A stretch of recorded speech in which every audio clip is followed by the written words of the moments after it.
Aaron, I'm going to let people in about 3 minutes, just so you know.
Look at all those fabulous faces today.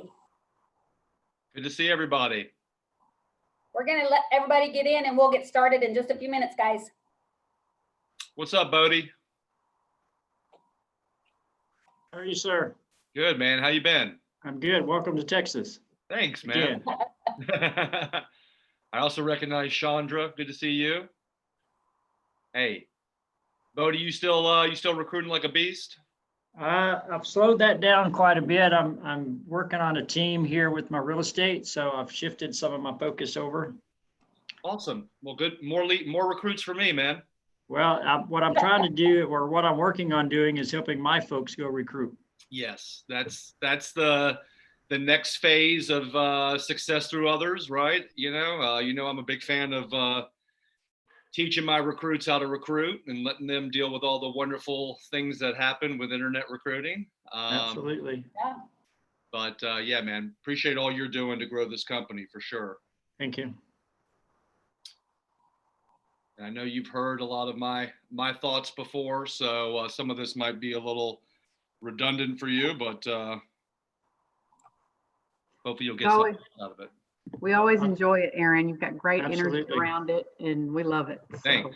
Well, and also you learn something new each time you hear. Of course. absolutely. Now, hopefully Absolutely. you can feel my energy through the computer screen today. That's the big challenge for me, but I only know one speed, so whether I'm in person or virtually, I'm going to give you the same energy regardless. So, Yeah. looking forward to getting into this with you guys today. It's an exciting time for us.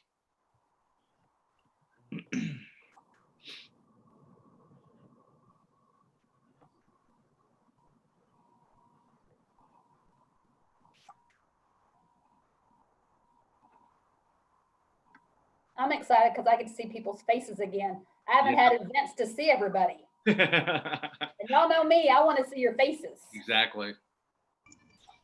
Hi, Christy. Hey, Marty, how are you? I'm good. How are you? I'm Hi, doing Aaron. great. Hi, everyone else.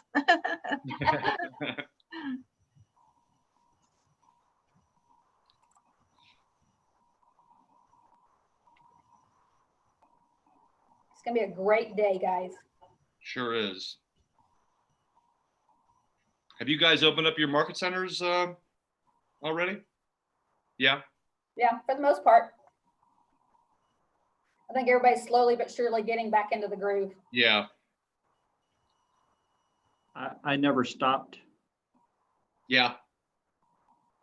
I haven't left my house in probably 13 weeks as far as outside of walking around the neighborhood. And Wow. I mean, we don't have kids, number one. So we can, staying at home's a little bit different for us as far as not having a bunch of kids bouncing off the walls. But, I've been doing nothing but Zoom calls, and my wife is a professional photographer, and she just started shooting for the first time this week. So yeah, we're just taking it, we're just erring on the careful side, is the best we can. Georgia opened up pretty early. So That's true. Y'all opened up before we did, really. yeah. Yeah. So just trying to sort of see what happens with, if there's going to be another wave or what the deal is going to be.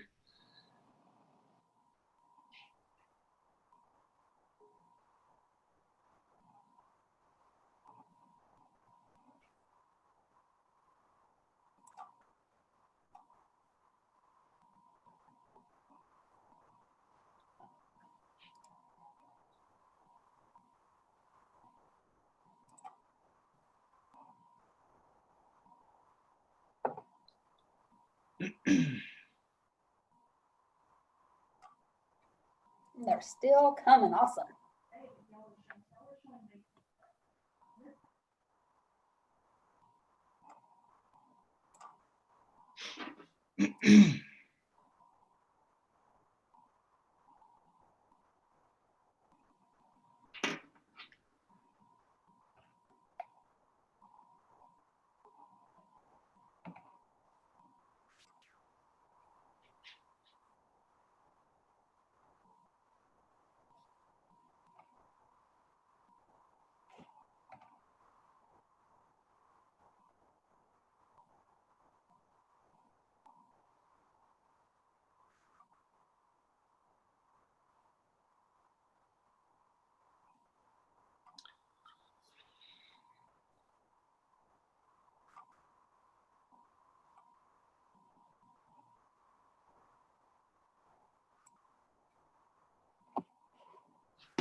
My wife is out shooting today. She's normally the cat wrangler in the house. Hopefully I won't have cats crawling up my back while I teach this today. But if you see me scream or whatever, it's probably a cat climbing up my back. But I have a pocket full of toys to throw in case it gets a little out of control here. That's awesome. Well, we are ready whenever you are. People are still coming in. I see people on the YouTube channel as well. So let's do it. These people are all on time. Let's honor them. do it. All right. All right, guys. Well, look, thanks for having me. I'm the grateful one today. Let's go ahead and mute everybody if we can on your end, because I'm gonna be yelling at you for 2 hours. What we're gonna do is, if you have any questions or thoughts, would love for you to put that into the chat box. And at the end here, I'll leave 10 minutes to answer any questions you guys have. But I'm just gonna jump right into this and get going. There's a great quote from Gary Keller that I heard back in 2008 that I think is pretty appropriate for the moment. And he said, the greatest shift of wealth and opportunity are in down cycles, not up cycles. And companies that take market share in a recession rarely give it up. And I'll just tell you guys, I was really excited about how we were positioned before the coronavirus. I have never been more confident that this company is poised to probably take its biggest growth spurt in the history of our company in this shift. I mean, don't you guys think agents need what we have to offer right now more than ever? And while all of our publicly traded competition is pulling back, KW's leaning in, guys. And I just think this is going to be a moment that we're all going to look back in 5, 10, 20 years and say, this is the moment that Keller Williams made its biggest growth jump in the history of the company. And the truth is this, guys, you got to believe that, all right? Because there's no doubt that our profit share money is going to dip for the immediate future. And if you don't believe in where we're going as a company, you're probably not going to be that purposeful about growing KW during this shift. And I'll just tell you right now, I'm going all in. I'm doubling down on red. And I believe every cent and every second that I spend growing KW right now is going to have an exponential return as this market shifts back. Now, with all of that said, guys, a shift is really an opportunity to do things different. And the truth is right now, I'm going to say less than 30% of our agents even participate in profit share. And I think that's what has me so excited, guys. We've taken over the entire industry in only 35 years, and less than 30% of our agents participate in profit share. And I would tell you less than that can probably verbalize our value proposition at a high level. So just imagine for a moment what your market center, what your region could look like if instead of less than 30% of your agents, let's just say 40, 50% of your agents are participating in profit share. I mean, what would your market center and region look like from a growth standpoint, from a retention standpoint? How much bigger would all of our profit share checks be right now if the majority of our agents were participating in profit share and thinking and acting like a stakeholder? So that's what has me so excited, guys. There is so much room for improvement just within our own company. And look, I want to grow KW, okay? I want all these agents that are not here to come to KW, but what I care more about than them are the agents we're already in business with. Because what are we really building this company on top of if the majority of our people don't understand it and believe it?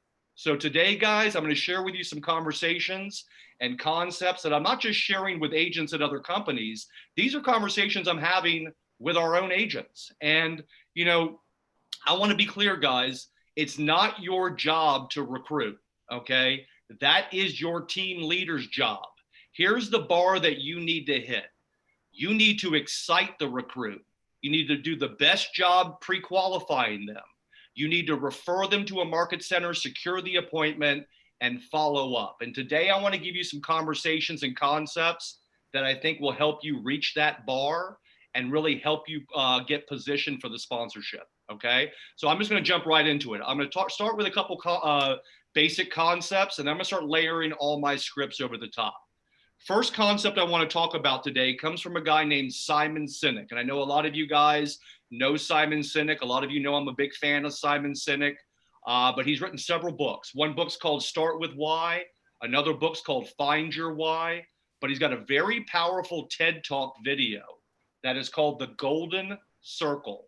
And guys, if you've never watched The Golden Circle, I cannot stress enough to you, you need to watch it. It's an 18-minute TED Talk video. It's probably the most popular TED Talk video out there. Here's the Golden Circle, okay? Now, in the middle of the circle, you have why, how, and what, okay? Why, how, what? Now, guys, this is a marketing concept that can basically explain why some people, some organizations can inspire, why some companies can create true consumer loyalty, and why others can't. Now, let me quickly define these things for you. All right, everybody on this call, every organization, every company knows what they do or what they sell. My guess is most of the people on this call probably know how they do what they do. And at Keller Williams, we call that your unique selling proposition or your USP. But my guess is very few people on this call, very few organizations, very few companies truly understand why they do what they do and know how to incorporate that into their marketing. Now, here's what Simon Sinek did, guys. He looked back at history, at the most influential leaders, the most influential organizations, the companies that could create true consumer loyalty. And this is what he realized. They all communicated exactly the same way and completely the opposite of everybody else. Now, here's the way most people and companies tend to communicate. They tend to communicate the natural way, from the clearest to the fuzziest, from the outside in. They say what they do or what they sell. They say how they are different or how they are unique. And then they expect some sort of action or response. We make the best cars. They get the best gas mileage. Don't you want to buy one? That's the way most people and companies tend to communicate, guys, from the outside in.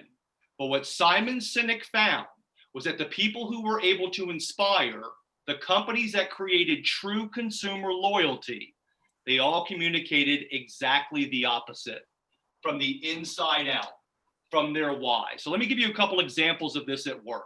I'm sure there's some people on this call that are a diehard Apple consumer. The company, not the fruit, okay? But I think we all can agree Apple consumers are very loyal to Apple. Yes, I mean, it's literally a line in the sand, right? Either you're Mac or you're stupid. And I'm joking when I say that because I'm a Mac person, but I think we all can agree that Mac users are very loyal to Apple, if not fanatical, right? I mean, we all agree, I hope, that Apple is a lifestyle brand. Well, there's a reason Apple consumers are so loyal to Apple. And this is why, guys. When Apple came out over 40 years ago, there were many computer companies that had the exact same access to the same talent and the same resources. But why is Apple where Apple is today? This is why. Here's what all of Apple's competition's marketing has sounded like for the last 40 plus years. They're competitions. We make great computers. They're beautifully designed. They're easy to use. Don't you want to buy one? That's the way Apple's competitors have been marketing themselves, from the outside in. Well, guess what? Steve Jobs, he was kind of a smart guy. He said, you know what? We're going to build our entire company completely the opposite than our competition. We're going to build our entire company around our why. And guys, Apple's why is they wanted to challenge the status quo. And the way they did that is they decided to build their own operating systems, beautifully designed and easy to use products. They just so happen to make great computers. Now that explains why people don't just buy computers from Apple. They buy phones from Apple. They buy TVs from Apple. They buy watches from Apple. But guys, at the end of the day, Apple is just a computer company, but they connect with their customers on a deeper level. Let's put a real estate spin on this. Two real estate agents. They both sell the most houses in a neighborhood. They both go on a listing presentation in that neighborhood. First agent goes on that listing presentation. Here is what their presentation sounds like. Hey, Mr. and Mrs. Seller, I'm the best agent in your neighborhood. I sell the most houses. I've got the best marketing plan. Don't you want to hire me? Sound familiar? Second agent goes on this listing presentation. Here is what their presentation sounds like. You know what, Mr. and Mrs. Seller? I'm actually driven by something more than just selling your house. I want to create customers for life. And the way I create customers for life is I commit to being the local real estate expert. I operate with a high level of integrity. I've got great customer service, great communication skills. I just so happen to sell the most houses in your neighborhood. Now, which one of those agents has a more powerful listing presentation? Obviously, the second one. And here's what the quote I want you to write down or try to remember from the Golden Circle. Simon Sinek says, people don't buy what you do. They buy why you do it.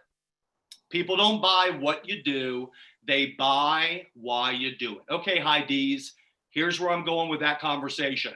We know at Keller Williams, all of our whats are better here. I mean, hello, do we not have the best training, the best education, the best technology, the best culture, the best leadership? Of course we do. But then we get frustrated when we share all of those whats with an agent at another company that's not getting any of that. We're frustrated when they don't want to find out more about Keller Williams. And guys, the reason they don't want to find out more about Keller Williams is people don't buy what you do. They buy why you do it. So the goal of my session today is to teach you how to communicate the KW value proposition at the highest level from the inside out. Because I'm telling you right now, if the agents you were trying to attract to our company actually understood why and how Keller Williams is really different, they would already be here by now, okay?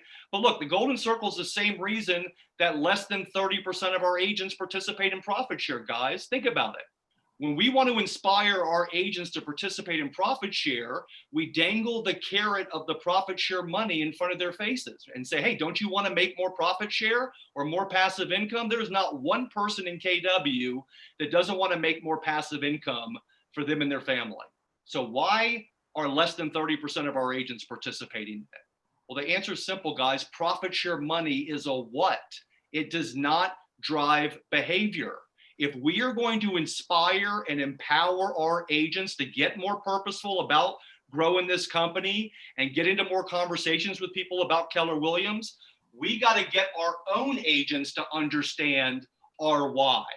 But if we are going to do that at a high level at Keller Williams, we are going to have to add another circle to the golden circle. Because guys, at Keller Williams, we got another circle. And that circle is right here in the middle. And at Keller Williams, that circle is the who. Did Apple have a who? Yeah, his name was Steve Jobs. Does Keller Williams have a who?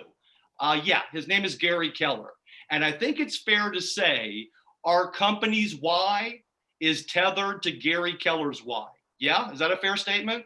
I mean, what does Gary say? When I die, my headstone will say I was a realtor. Paranoid Gary wakes up every morning worried about his agent partners. Does anybody in this call think Gary Keller is driven by making another $1 billion? Does anybody in this call think Gary Keller is going to take us public? Everything I hear from the people I know in Austin, Texas, they all say the same thing. This guy is working harder than he has ever worked in his entire life. This is Gary Keller's legacy moment, guys. And I want you to understand something. This guy's got the #1 real estate company on this planet. All right. You know, he came out a couple of years ago and said, we're a technology company, right? And Brian Buffini, I believe, is the one that said, oh, Gary wants to take Keller Williams public because he said we're a technology company to get a higher valuation as a technology company, right? What people don't understand is that Gary was saying we were a technology company because he was speaking to technology talent that don't want to work in a technology department. There's a reason we have engineers from SpaceX and Watson working in Austin, guys. And so my first action step for you today, if you want to go big with profit share, you better listen to Gary Keller's podcast called Think Like a CEO. Gary will take you from why he got into real estate, how his why will shape who we are moving forward. And if you haven't listened to that podcast, there is nothing you need to do more than to listen to that. Okay. Gary Keller is my why. He is my who. And I will run through a brick wall for that guy because I have no doubt he is driven by something more than just making another $1 billion. Now, I got to tell you, I saw a great interview with Simon Sinek, and this was last year, I believe. Somebody asked Simon Sinek, they said, in the digital age, and guys, we ain't just in the digital age, we are literally right in the middle of the most extended digital experience of our lifetime. And somebody asked Simon Sinek last year before the virus hit, they said, what will people be craving in the digital age from their employer and their workplace? And here's what Simon Sinek said. Simon Sinek said, in the digital age, people will be craving a sense of purpose and a sense of community. And I want you guys to think about that for a second. A sense of purpose and a sense of community in the digital age. I don't know if that's important to you. It's important to me. So let's talk about purpose. Okay, guys, we're led by the most innovative mind this industry has ever seen, who has a 40-year track record for being the agent advocate in our industry. And even though he's got the #1 real estate company on this planet under one brand that has zero debt and is very profitable, he's completely reinventing his entire company for the sole purpose of not just saving Keller Williams agents, but saving all real estate agents from an industry that's trying to eliminate them. So I don't know, guys. I think that's a pretty good recipe for owning purpose in our industry moving forward. Let's talk about community. Okay, we are a part of the only privately held agent-centric real estate company where there's a real incentive for agents to work together and care about each other in an industry that is dominated by publicly traded real estate companies and Wall Street-backed tech disruptors. So I don't know, guys. I kind of feel like that's a pretty good recipe for owning community in our industry as we move forward. So here's my point. I think as we go deeper into the digital age, I actually think our purpose and our community is going to be even more valuable. I hope you guys agree with that, because if you don't, you might be at the wrong real estate company. And I'll just tell you right now, I could honestly care less what our competition's compensation models are, their who and their why. It ain't big enough for me. And guys, almost all of our competition are publicly traded real estate companies or soon to be publicly traded real estate companies. Let me ask you a question. What do you think a shareholder of a publicly traded real estate company cares more about in this shift? The well-being of their agents and their future role in this industry, or their stock price, right? Oh, maybe that's why they're not making $1 billion investment in a proprietary tech platform that's designed to protect their agents from an industry that's trying to eliminate them, okay? Guys, they're in the shareholder game. We are in the agent game. So remember what I said, people don't buy what you do, they buy why you do it. And as I move forward today, I'm gonna try to really define our why so that you can explain our value proposition at the highest level. Next concept I want to talk about today comes from a guy named Stephen Covey, who wrote a book called 7 Habits of Highly Effective People. And guys, in that book, Stephen Covey talks about there is a natural evolution that very successful people go through from a mindset standpoint to be successful. And here's what Stephen Covey says, guys. He says, everybody starts in a dependent mindset. You're born, you're dependent on your family to take care of you. Then a portion of those people evolve into an independent mindset. Some of you guys might have some college grads still living with you that need to evolve, all right? But the most successful people, the most effective people, they ultimately evolve into an interdependent mindset. Now, hopefully everybody on this call agrees working through people, success through others, teamwork is more conducive to being successful at a higher level than just doing it on your own. Well, here's where I'm going with this, guys. Gary Keller was actually reading this book right about the time he came out with KW. And Gary Keller had his big aha moment. And here's what Gary Keller's aha moment was. What Stephen Covey is talking about is actually an analogy for the real estate industry. And I want you guys to pay attention because this is everything. For some of my younger agents on this call, you need to know how this industry used to always work. Guys, if you wanted to go look at a house 40 plus years ago, this is literally what you would have to do. You would have to physically go down to the local real estate office, where you would then flip through a 3-ring binder, because that's where all the listing information was. And then these real estate companies would get you access into a home. So guys, back in the day, real estate companies controlled the information. They controlled access into homes. And guess what? The real estate companies did the best job marketing their logo to home buyers and sellers. They got all the business. And then agents went to those companies that could generate business, where they then, of course, treated you like an employee They took half of your commissions and they taught you how to service their business. So guys, back in the day, there was only one kind of real estate company in our industry, the dependent brand-centric real estate companies. It used to be much more of an employer-employee relationship. I mean, think about it, guys. How ridiculous is it to think today that there was a time in this industry, agents were wearing golden blazers, as if a golden blazer makes you a better agent than somebody else, or as if a balloon on your sign makes you a better agent. But you know what? Back then, it actually meant something. Who was a home buyer or seller going to call? I don't know. Maybe the real estate company whose marketing and branding they see everywhere. All right, so guys, back in the day, one kind of real estate company, the brand-centric dependent real estate companies. This used to be much more of an employer-employee relationship business. By the way, real estate companies and their brands, they were the product of our industry back then. But then this little thing happened called the internet, guys. And all of a sudden, all this information that real estate companies are controlling, well, now is freely accessible to home buyers and sellers. I mean, today, guys, obviously you can buy a house without even stepping foot in it. All right, so check this out. When the internet happened, a shift happened in our industry. And this is what the shift was.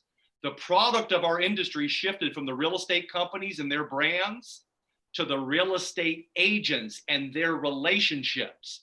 And right about that time, something else happened in our industry.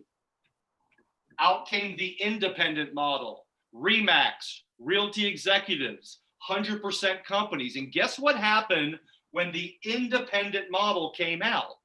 All these agents over at these dependent companies that started to realize, wait a second, I'm the reason I do business, not my real estate company. Why am I giving up half of my commissions when all I get is lockboxes, signs, and a golden blazer? Well, shoot, I might as well just come over to this company that's not going to give me anything for what I'm paying, but I get to control my costs and make 95, 100% of my commission. So guys, when RE/MAX came out with their independent model, they absolutely exploded in our industry, because at that time, the independent model was the best option for agents that thought like business owners. So think about this. If the dependent model was an employer-employee relationship, the independent model was more of a landlord-tenant relationship. Guys, RE/MAX model used to be, you just pay them an upfront franchise fee, $1,500, $1,800 a month. You don't get a lot of training and support, but you get to keep 95, 100% of your commission for the privilege of marketing the RE/MAX balloon. All right. So Gary realized that, you know what? The next evolution of our industry will ultimately be to an interdependent model. And Gary said, you know what? I might as well be the first person to do it. And I hope everybody in this call agrees that Keller Williams is an interdependent real estate company. Are we not in a partnership with our brokers and our owners? Are we not trying to build something bigger together here? Yes? It's called profit share. Are we at a real estate company where agents have a real incentive to work together and care about each other? Are we not building technology together with the company to help protect agents from an industry that's trying to eliminate them? And I want you guys to understand something. There's a reason Keller Williams took over this industry in 35 years without spending a dime marketing our logo. We were just the highest evolution of the real estate industry for agents that thought like business owners. And I hope we all agree, when actually bought into, and it kind of requires all of you on this call to buy into it, but when actually bought into, I think it's fair to say, interdependence beats independence and dependence 100% of the time. But it kind of requires all of us to buy into it. Look, you got some amazing leadership and ownership in your region. They can't deliver on interdependence if the agents don't buy into it. And if the agents are crazy about it and the ownership and leadership is not into it, it doesn't work either. Interdependence takes a village, guys, okay? And it's kind of hard to deliver on interdependence if 75% of our people don't understand it and believe it, okay? So here's the deal. Gary Keller has an absolute absolute brilliant quote about this flow chart. And here's what Gary Keller says. Gary Keller says a real estate agent cannot go from dependent to interdependent without going through independent first. Interdependence is only a decision independent agents can make. So let me translate that for you. It is just as important to know what you're saying and how you are saying it as it is who you are saying it to. Guys, if you're trying to attract an agent to KW who's not ready to first be independent, i.e. generate their own leads, let me just tell you this. They don't care about interdependence. They don't care about culture, purpose, leadership, technology. What they care about is what kind of leads are you giving me? How much does it cost? What do I get? And what are my splits? And by the way, there is nothing wrong with that. This probably ain't the place for you, okay? Now look, guys, I know there's a place in Keller Williams for dependent agents on teams. That ain't the conversation I'm having today, okay? I'm talking about agents that want to be their own agents. But I hope we all agree that if an agent's not ready to generate their own leads, they're not going to be crazy about our value proposition, right? Because we don't give you leads at Keller Williams, do we? We teach you how to fish, yes? And so here's the deal. Just because an agent is thinking like a dependent agent or is at a dependent company does not mean they're not a fit for KW. They just don't know what they don't know. And I'll just take a wild guess and say some of these dependent companies in your market, let me take a wild guess. They ain't teaching their agents leads, listings, and leverage over there, okay? They're teaching their agents how to service their business. So here's my recommendation for you. Instead of trying to jam our interdependent value proposition down their dependent throats, which they're probably not ready to receive yet, here's what you got to do first, guys. You got to come from contribution. You got to provide value. And you got to help draw this dependent thinking agent to an independent mindset first. Then the conversation about an interdependent real estate company is going to resonate a lot more with them. And think about it, guys. What better way to draw a dependent thinking agent to an independent mindset through contribution than to give them a shift book, okay, as a closing gift, or invite them into the Pivot Shift Ahead Facebook group. By the way, if number one on your action list is to listen to Gary Keller's podcast, number two on your action list is to join the Pivot Shift Ahead Facebook group, okay? It was started by KW agents, but now it's open to all agents. It's a non-recruiting Facebook group that is all about contribution and value. You got Jay Papazon, who co-wrote the Shift book. You got top KW agents sharing their ideas. What better way to come from contribution and draw a dependent thinking agent to an independent mindset? But it's also a great way to draw an independent agent to an interdependent mindset, right? All right, so here's the deal. I want you guys to listen how some of my recruiting phone calls go, because I'll tell you, a lot of the people I sponsor to KW, they all come off the internet.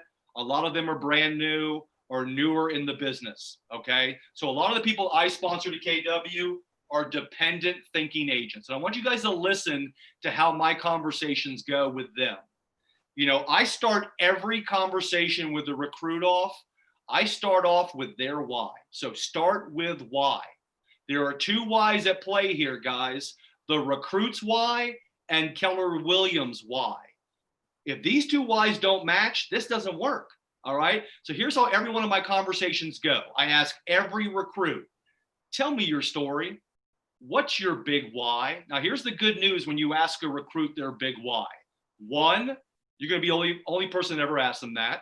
Two, you can be the only person that can show them how they can achieve it. Three, you have something to hold them accountable to. And four, you know, you basically, I forgot what four was. I'll come back to four when I remember it. All right. But here's the deal. So when I get a recruit to verbalize to me that they want a better number four, by the way, was they all say the same thing. If you ask a recruit what their big why is, they all say the same thing. They all want more money. They all want more time. Some of them just got laid off. They want more control. Some of them make great money. They spend all their time traveling away from their family, right? They want more flexibility. The bottom line is if you would ask a recruit what their big why is, they're probably all going to tell you the same thing. They want a better quality of life for them and their family. I mean, guys, when you ask a seller what their big why is, don't they all say the same thing? I want more money, least amount of hassles, least amount of time, right? You ask a recruit the same question, they all want more money, they all want more time. Now, when I can get a recruit to verbalize to me that they want to build a better quality of life for them and their family, here's what my response is without this tone, okay? I say, thank you so much for sharing that with me. Oh, by the way, you ain't gonna get any of that in a real estate career till you take ownership of generating your own leads. In a real estate career, quality of life happens at lead generation. And am I speaking the truth, guys? I mean, look, you can have a good life in real estate if you're not generating your own leads. You ain't gonna have the life, okay? You're either being leveraged or you're the one leveraging other people, okay? So the bottom line is quality of life in real estate happens at lead generation, period. So what I try to do is this. I try to take every recruit through leads, listings, and leverage. And hopefully that rings a bell for you guys. If it doesn't, please pick up the MREA book and read it again. But when I teach my class in person, I ask people in the room, who's been selling real estate in this room for 15, 20 years? And people will raise their hands. And I'll say, can you imagine if somebody had handed you an MREA book 20 years ago or talked to you about leads, listings, and leverage? You think that might have changed the trajectory of your real estate career?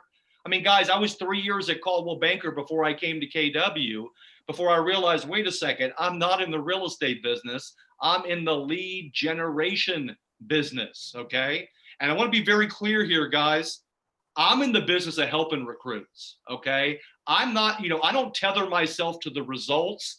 I tether myself to the process. My mindset is, I want to have a conversation with these people that I wish somebody had had with me. And my mindset is definitely not, do you want to join KW? My mindset is, do you value what we value? Because team leaders, do you want me to pack your recruiting schedule up with a bunch of dependent agents that want to know what kind of leads you give them and what base salary they get? Or do you want me to pack your recruiting calendar with business-minded independent agents that are more likely going to value interdependence? And I want to make a point here, guys. My mindset with recruiting is basically this. I have two customers, the recruit and the leadership of the market center I am referring them to. At the end of the day, I want both of my customers to think I value what's best for them than what's best for me. And one of the reasons I've had a lot of success with recruiting, guys, is I have credibility with team leaders. If I were to set up an appointment for every lead I got off of the internet, they wouldn't return my phone calls ever, okay? So I'm looking at it like, look, I want to help this recruit, but the team leader is my referral partner and I value their time just as much as mine. So a part of recruiting, guys, is not just exciting, but also pre-qualifying them, okay? And here's a very important point. If you're going to do internet recruiting, and I know Bodie can be give a testament on this. If you're going to do internet recruiting, or you're going to try to recruit people through command or cold call people, let me give you a word of advice. You actually have to provide more value than somebody that has a relationship. I cannot rely on a personal relationship to get the sponsorship. I have to earn it. And so here's the great thing about having a conversation about leads, listings, and leverage with a recruit. One, it positions me as a person of value. Two, I'm simultaneously pre-qualifying them at the same time. So check this out. When a recruit says, I want to build a better quality of life for me and my family, I say, okay, great. Grab a pen and a piece of paper. I'm going to show you how you can achieve that. And I take them through leads, listings, and leverage. Guys, what I'm trying to do is draw a dependent thinking agent to an independent mindset first. If I don't scare the crap out of them by here, then we talk about Keller Williams. But if they don't like the way this is going, they get what's called the short script, which is, okay, we might have a team in your market looking for a more dependent agent. That's a 5-minute conversation. But if they don't want to generate their own leads, we ain't talking for an hour. and we're not going to dive into an interdependent company. So with dependent agents, you want to get into relationship with them. You want to provide value. You want to try to draw them to independence. If you can get them to independence, then a conversation about an interdependent company is going to resonate a lot more with them. Because when I get one of these agents here and they say, oh my God, I get it. Leads, listings, and leverage. That's so simple. I'm ready for this. Yes, I'm a business owner. Oh yeah? Can you imagine an interdependent real estate company where the agents that do the business you want to be doing, that have the life you want to have a real incentive to teach you how they do it? I mean, what do you think that person cares more about? What it costs, what they get, or where they're going to do more business and net more money? Okay. Now, the analogy I've heard with experienced agents or independent agents is diagnose the patient, find the pain. Keller Williams is the medicine cabinet, right? Now, guys, we don't want to be tone deaf to the moment, okay? People's why are changing and their pains are changing week to week right now. But before the coronavirus, the pain for most independent agents was no one's ever taught them how to run a business. No one's taught them how to hire talent, leverage systems, and they don't have an exit strategy. But try to remember this, guys, people's whys change, okay? So if they're not ready to receive this message, take mind share, be an agent they respect, and someday their why might change a little bit. And at that point, you can be the person to show them a better way, okay? But I'm gonna give you my analogy about independent agents. I think attracting independent experienced agents to Keller Williams is a little bit like dating. If you wanna date somebody that's in a relationship, you don't try to break them up, guys.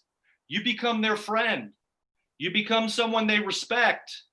Then you wait for their boyfriend or girlfriend to screw it up. And if you don't think their publicly traded real estate company, whose stock prices are imploding, who are pulling back and nickel and diming their agents, if you don't think they're going to screw it up in this shift, you ain't paying attention. Okay. So get into relationships with people, right? Be someone they respect, come from contribution. And if you don't feel like being aggressive in your conversations, just wait for their real estate company to screw it up, or for their why to change. Now, I want to say one other thing about independent agents. I actually have a theory that in 3 to 5 years, they ain't going to exist anymore. Independent agents and independent brokerages are not going to exist in 3 to 5 years. And Gary said something last year I really loved. He said, you know what? I feel sorry for agents that are not going to be in business with us in the future. And people thought, oh my God, that's so arrogant. What they don't understand is Gary actually believes that. He knows that if you are not in business with Keller Williams, you are not going to be able to offer consumers the same digital experience and price offer that our agents are going to be able to offer consumers. So guess what, guys? Independent agents in the future, they're only going to have 2 choices. Either absorb themselves into a Wall Street backed tech disruptor that's going to treat them like a low-paying functionary, or join the obvious choice for the true real estate business professional, which is Keller Williams. Okay. Now, I believe there's only 3 general reasons an agent would ever leave Keller Williams. There's only 3 general reasons an agent would leave our company. Here's the first reason. They were never ready to be independent in the first place. They come to Keller Williams, they don't want to generate their own leads. Man, they're going to hate it, right? Because they are a dependent agent. Second reason an agent would leave our company. They never bought into our interdependent value proposition. Either we didn't explain it to them right, or they just didn't care. Either way, they never come into the office. They never offer to teach classes. They don't seek out knowledge and referrals outside of their market center. They don't participate in our culture. They don't donate to KW Cares. They don't participate in Red Day. They keep buying leads from Zillow, and they don't help us evolve our tech. And they see no value in it because they are an independent agent. But guys, let me tell you the third reason an agent would leave our company. And that's simple. That's if we are not delivering on that. And there is a quote I love. In the absence of value, price becomes the determining factor. Let me take a wild guess. We ain't the cheapest place for an agent to be an agent in your market. Let me guess, there's another company in your market that'll offer your agents a higher commission split. I mean, guys, EXP's touting how much more money you can make in revenue share over profit share. Maybe you should go check them out. But I'll just tell you right now, guys, the people in this company that truly buy into this, they will tell you what you put into that, you get back so many times over. All right. When you take ownership and you think like a stakeholder and you buy into our culture and you seek out knowledge and you leverage our referral network and you are leveraging our technology, right?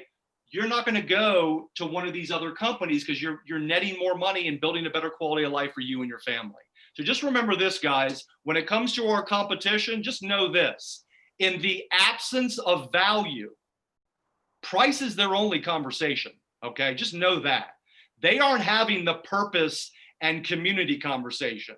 They're having the price conversation because they ain't in the business of protecting agents from an industry that's trying to eliminate them, okay?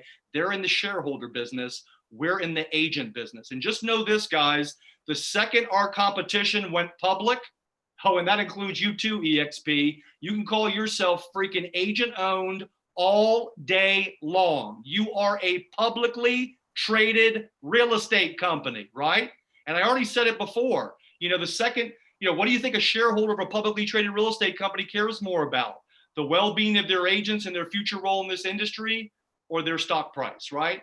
That's why they don't talk about purpose and community, guys. That's why they talk about price, okay? Now, somebody asked or said something to me recently I thought was really interesting. They said, Aaron, what is the next evolution of our industry? What's the greatest threat to Keller Williams? And guys, there's actually an answer to both of those questions. First question, what is the next evolution of our industry? Well, check this out, guys. These two companies here, the dependent and independent models, they were brand centric. KW took over the industry by being the first agent centric company. But here's the good news for everybody on this call. We're already the next evolution of this industry because guess what Keller Williams is now? We are now a consumer-centric company, right? We're a consumer-centric technology company that's building the preferred technology platform for agents to run their businesses at. And when a company like EXP says, you know what? Oh yeah, we're KW, except we're cheaper with a higher upside. Let me quote Gary Keller again. We're not even the company you're trying to emulate anymore. We're a consumer-centric technology company, okay? And so EXP is trying to be this company here. We've already moved here, okay? And so understand that we are already the next evolution of this industry, okay? So at the end of the day, guys, there's a great quote from Simon Sinek, and I'm just going to put a real estate spin on it. Simon Sinek says, it ain't about being in business with every agent that needs what you offer. It's actually about being in business with the agents that believe what you believe or value what you value. Every agent in your market needs what we offer, but they don't all value what we value, okay? And that's okay. We don't have to be in business with everybody, just the agents that value what we value. Now, the other question was, or other thought was, what's the greatest threat to KW? Okay, guys, the greatest threat to KW is simple. It's that our own agents and agents at other real estate companies are not going to realize soon enough that who you are in business with right now is more important than it's ever been. And I'm just going to tell you right now, if an agent's going to go join a publicly traded real estate company that answers to Wall Street and that is not in the business of protecting agents from an industry that's trying to eliminate them, that's basically their testimonial for where they want this industry to go. And you're going to be on the wrong side of this fight, and you are going to lose, guys. My money is on a pissed off Gary Keller, backed by the #1 real estate company with the most agents and the most data. And I got a great t-shirt, guys, and it says, there is no catch up. And it's got a mustache with a bottle of ketchup. And Gary said last year, show me ketchup. There is no catch up. You guys need to understand something here. We are now in the 4th industrial revolution, guys. It's about big data. It's about AI. Think about this for a second. We're not just led by the most innovative mind this industry's ever seen. This dude saw what was happening 5 years ago, and he decided to shift us into a technology company and start building this proprietary tech platform. Okay. And so think about it. We're first to the platform. A great book to read is called Platform Revolution. Guys, we were the first to build a proprietary tech platform. We already had the most data. We were the #1 company in North America. We have the most agents / users helping us evolve it. There is no catch up. If all of our competition today wanted to spend a bunch of money to build a platform, it would take them 3 years to do it. And I'll just tell you right now, we've already won. I mean, I'm straight up honest with you. We have already won. There is no other real estate company that's going to compete with us. Okay. Our competition is Redfin and Zillow. It is all about the consumer moving forward. And a lot of our publicly traded real estate competition, they don't even have the money to invest in tech, let alone have the data and the agents to help them use it. Okay. Now, so after I've gone through this, I want to take you through some of my scripts, because one of the things I always found myself saying to a recruit on the phone, and it started coming out after hundreds of conversations, I would say, look, if you would just understand the whys of real estate companies, the whats, they'd make a lot more sense to you. So think about that. If you understand the whys of real estate companies, the whats are going to make a lot more sense. Now, hopefully that sounds a little bit like the golden circle to you, right? People don't buy what you do, they buy why you do it. So here's the big why of our industry, guys. The big why of our industry is simply the concept of agent loyalty. Hopefully all my agents on this call will agree that they are the reason they do business, not Keller Williams. And if there was a better real estate company for everybody on this call to run their business at and build wealth and quality of life at, I would expect you to be there by now. So you guys would think if we could build a real estate company that agents would never want or need to leave, I don't know, might give us a slight advantage over our competition. So I'm gonna take you through 2 flow charts. First flow chart I'm gonna go through is what creates agent loyalty at Keller Williams in theory, right? Because KW is just a model, guys. If the agents don't buy into it, if leadership doesn't buy into it, if ownership doesn't buy into it, we ain't delivering on it, okay? So this is a theory, right? If we follow our model, it should end up with agent loyalty. I'm gonna take you through that step by step. Once I establish that why of agent loyalty, I'm gonna show you how agent loyalty can explain why all the whats are better here. I'm gonna walk you through it step by step. First flow chart, what creates agent loyalty at Keller Williams in theory? Well, guess what, guys? It starts with the highest evolution of our industry, which is the interdependent model. Now, we just talked about that in that flow chart, okay? But for some of you that don't know the history of Keller Williams, you need to know it. Guys, Gary Keller was running a one-office real estate company in Austin, Texas in the late 70s. Gary was running an old-fashioned, traditional, dependent real estate company that had about 100 agents. Then the market shifted in Austin, Texas, guys. And then guess what happened? RE/MAX came into Austin, Texas with the independent model. And here's what happened. All of Gary's agents left his company and they went to RE/MAX because RE/MAX was a better option for them. So Gary went from 100 agents to 35 agents overnight. He got those remaining agents together. He said, what do we have to do to survive and grow as a company? And these agents said, Gary, we need better training. We want better support. We want a higher commission split. We want to have a say in the direction of our company, and we want to share in the revenue. So Gary realized in that moment, what Stephen Covey was talking about was going to be the next evolution of this industry. And Gary said, you know what? I'm going to be the first person that does it. I'm going to be the first person that builds a real estate company where I treat my agents as partners, or as what we call you at Keller Williams, stakeholders. Now, very important sidebar conversation here, guys. When we launched in '83, we were actually a revenue sharing company. We were not a profit sharing company. Here's how a revenue sharing company works. I attract you to my company. I make a percentage of every deal you close until you cap, regardless of the profitability of my company. Now, guys, I'm not the most business savvy guy in the world, but I'm pretty sure if profitability is not the most important thing in your business, it's not the most sustainable model. But even as the very first revenue sharing residential real estate company, even as that, we were the highest evolution of our industry, guys. And over the next 6 years, we absolutely exploded. The problem was we were not profitable. So Gary went to a compensation expert who told him, Gary, 1, you are rewarding the wrong behavior. 2, being a revenue sharing company is negatively affecting your culture. And guys, Gary talks about this on his podcast, but I want you to understand something here. Revenue share creates a downline relationship.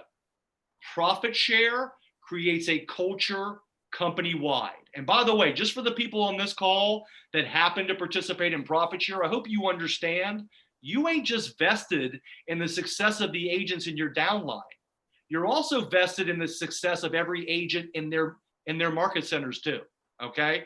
We're all vested in a common goal, okay? Now check this out. You come out with the highest evolution of our industry, which is the interdependent model. For the first time ever, agents are being treated like partners/stakeholders. Now an amazing thing happens. And I'll just tell you right now, here comes the most important part of my class. Pay attention. I'm gonna take it up a notch. I want you to lock in on this. An amazing thing happens when your agents are being treated like partners/stakeholders. Now, all of a sudden, your agents feel a true sense of ownership, or that they have a true ownership stake in your real estate company.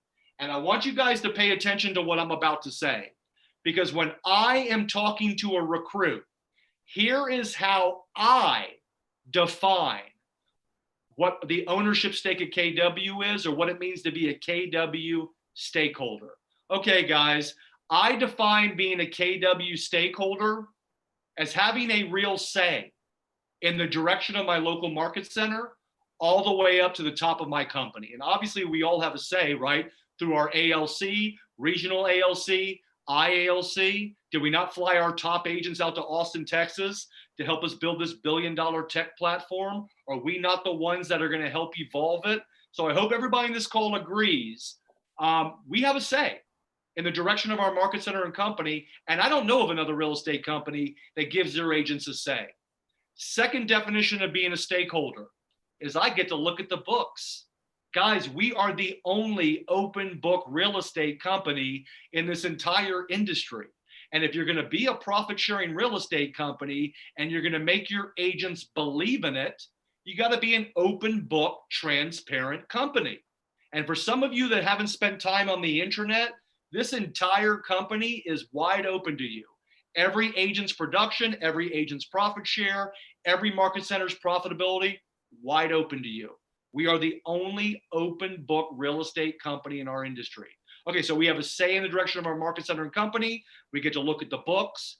Third definition of being a stakeholder at KW is I'm a part of a market center and a company where every agent in my market center and company is vested in a true common goal and have a real incentive to work together and care about each other in an industry that's always been dog eat dog. And guys, we're not just vested in the profitability of KW. Are we not also vested in the purpose of our company, which is to save agents from an industry that's trying to eliminate them? Of course we are. And the fourth definition of being a stakeholder, so I have a say in the direction of my market center. I get to look at the books. I'm a part of a market center and company where people are vested in a common goal and have a real incentive to work together and care about each other. And I have the option to share in the profits.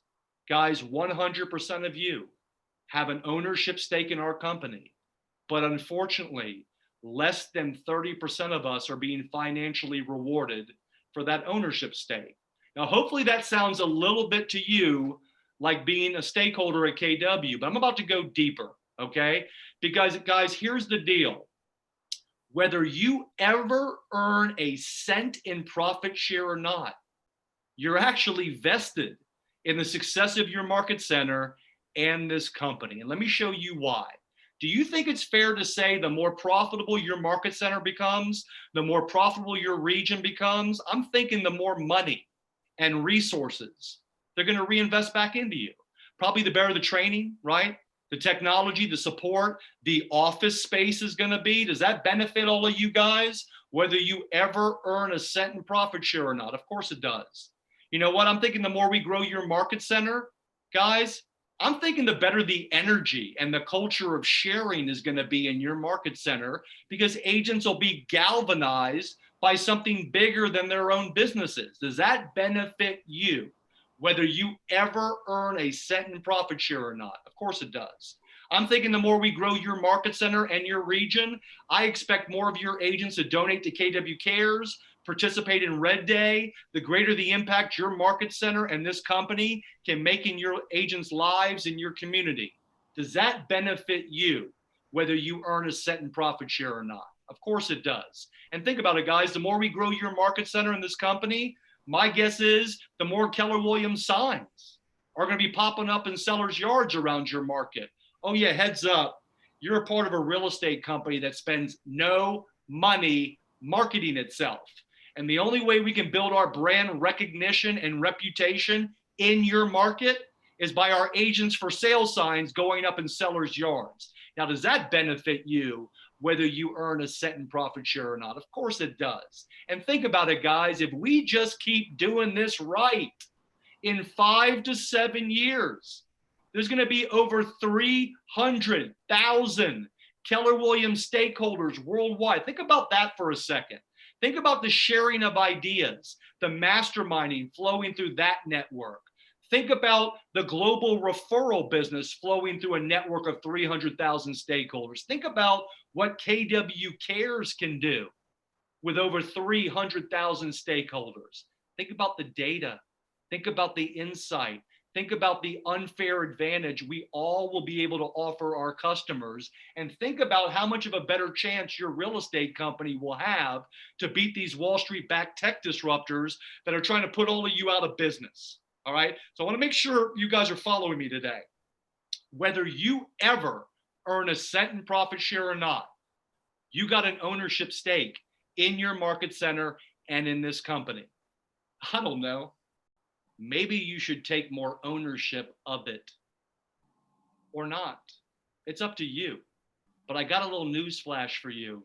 It's the #1 reason to be at Keller Williams. And if you ain't going to start thinking like a stakeholder, if you're not going to start sharing your ideas, helping new agents, seeking out knowledge and referrals outside your market center, if you don't care about our culture, if you don't donate to KW Cares, if you want to keep buying leads from Zillow and you don't care about growth and profitability, I got one simple question for you. Why are you here? I mean, seriously, why are you here? There are cheaper places to be an agent in your market. There are companies that will give you a higher percentage of your commission. You know what? You should go check it out, okay? But the people at this company that act and think like a stakeholder, they will tell you what you put into that, man, you get back so many times over. And guys, the truth is this, you know, if you participate in profit share, yeah, you're taking a greater ownership stake in this company because you're also going to be financially rewarded for it. But whether you ever earn a cent in profit share or not, you are vested in the success of your market center and in this company. And I hope you guys all agree with that. Because here's the kicker. You're also vested in the failure of it too. And you might not think you're vested in the failure of your market center and your region and this company. I'm the guy that's here today to tell you you do. Because let me tell you what your financial risk is. The financial risk you have at Keller Williams is by not taking ownership of your market center, by not teaching classes, by not sharing ideas, by not buying into our culture, by not helping us evolve our tech. Let me tell you what your financial risk is. It's simply the difference between being in a highly profitable, high culture KW market center versus being in one that is not. And I'll just tell you right now, I cannot quantify the financial impact that the Atlanta Peachtree Road Market Center has made on my life and my business. And it's got nothing to do with the very little bit of profit share money I make out of it. Okay. So like I said before, you know, you have an ownership stake in KW, whether you like it or not. Maybe it's time you take ownership of it. Guys, you own two businesses at least at KW, your real estate business and Keller Williams. Maybe you should take ownership of both of those, or maybe you should think about going to another real estate company for real. Okay. Now, is it fair to say in a historically independent, dependent industry, if our agents are feeling this and thinking like a stakeholder, they're probably more likely going to buy into a true culture of sharing and caring, okay? And in this next segment, I'm about to defluff Keller Williams for you because man, oh man, have we not fluffed up this company? I mean, we have fluffed it up so much, nobody even knows why anymore. But you start to peel away the layers of that onion, there's a big fat why staring right in your face. And if you can't explain that why, you cannot explain our value proposition. Look, guys, last time I checked, humans, they're the good, the bad, and the ugly. Not everybody at our competition is evil. There are some good people over there that buy into teamwork. I also think it's fair to say not everybody at Keller Williams buys into our culture, do they?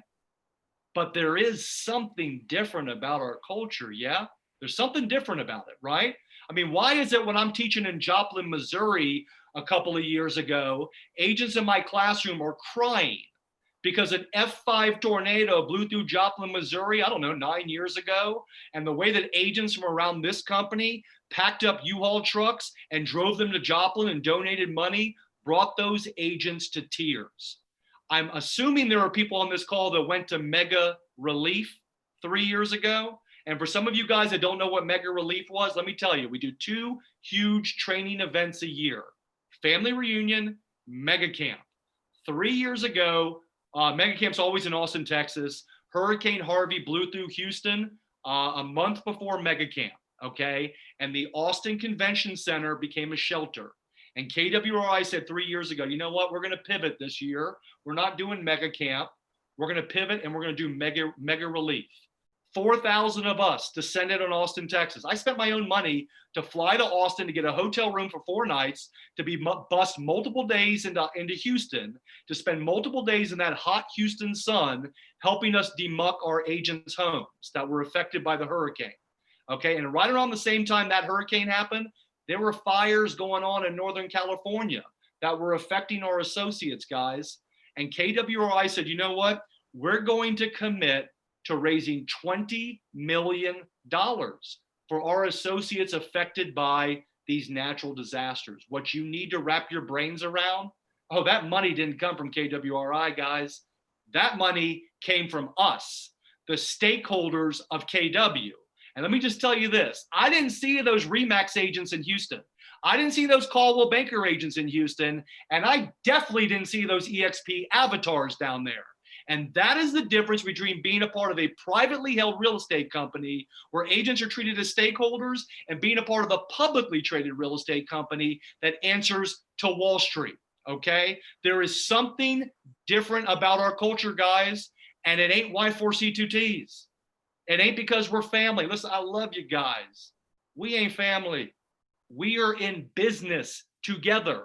Yes, there's a family feel to it. I get that. But understand this. People don't buy what you do, they buy why you do it. And every real estate company says the same thing. Oh, we're one big happy family over here. We take care of each other. Just ask them why. They don't have an answer for that.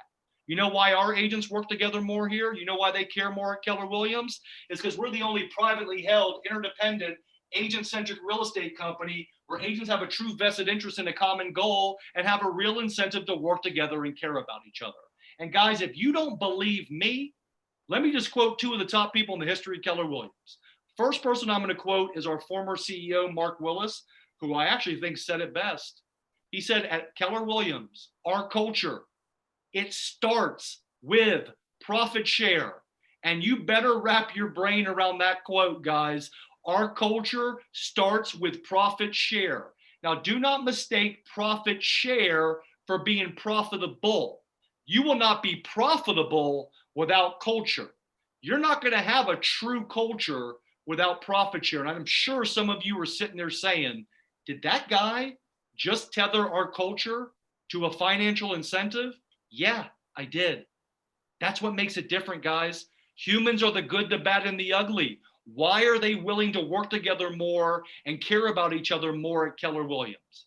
okay, is because, like I said, we're the only interdependent, privately held, agent-centric real estate company where agents have a true vested interest in a common goal and have a real incentive to work together and care about each other, guys. People don't buy what you do, they buy why you do it. Culture, family, doing the right thing, those are all what's, and they don't drive behavior. You need to learn how to attach a why to it, okay? Now, we all love Mo Anderson, and by the way, I hope she is recovering well from her surgery. I haven't gotten an update on it, but we all love Mo. She's the heart of KW, right? But do not mistake Mo Anderson for some sweet lady with a big heart. Mo Anderson is one of the most powerful businesswomen to ever step foot on this planet. And this is coming right from Mo. And Mo said it best. If you're not profitable, you are out of culture. That's coming from Mo Anderson. You better believe profit share and culture are forever linked in this company, okay? Now, is it fair to say, guys, if our agents are truly buying into this in an independent, dependent industry, that probably the result of that should be our agents are going to be more productive, right? Tough times happen, guess what? We step up. There are people in this company that do more business than you, that have a bigger life than you. I'm pretty sure Ben Kinney's got a bigger life than all of us, okay? Guess what, at KW, he actually has a real incentive to share with us how he does it, right? So we all agree if we buy into this, our agents should be more productive in an industry that's always been dog eat dog. And is it fair to say when our agents are more productive? I don't know. I'm thinking probably our offices and our company are going to be more profitable, right? Now, we've already established on a local level, guys, hopefully the more profitable your market center and region is, hopefully the more resources they're reinvesting back into you. The better the training, the support, the technology, right? The better the culture is, the more signs go up, the more data, the more insight, right?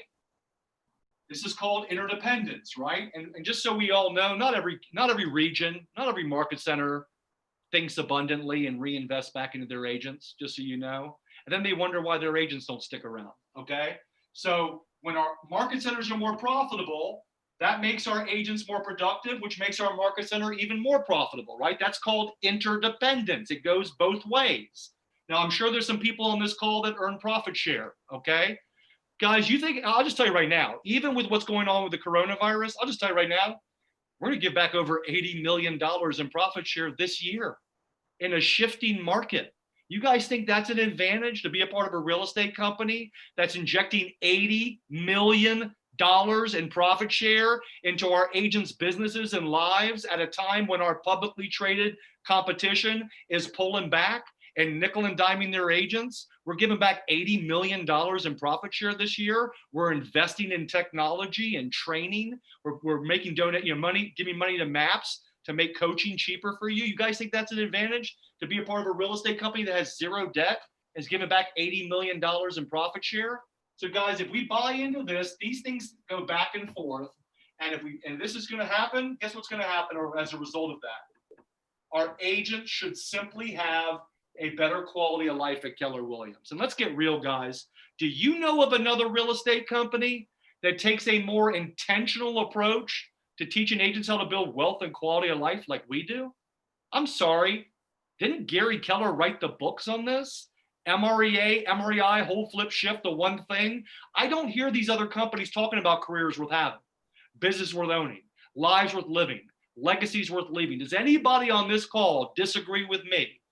Okay, are we not the hands down leaders in this industry on teaching agents how to build wealth and quality of life? No question about it. And guys, I'll just tell you right now, I say this every time I teach this class, I'm gonna say it again. I am not loyal to Keller Williams. I'm not. I'm loyal to quality of life. And if I thought there was a better real estate company out there for me to build wealth and quality of life for me and my wife, oh man, I'm out of here. And I hope everybody on this call would do exactly the same thing.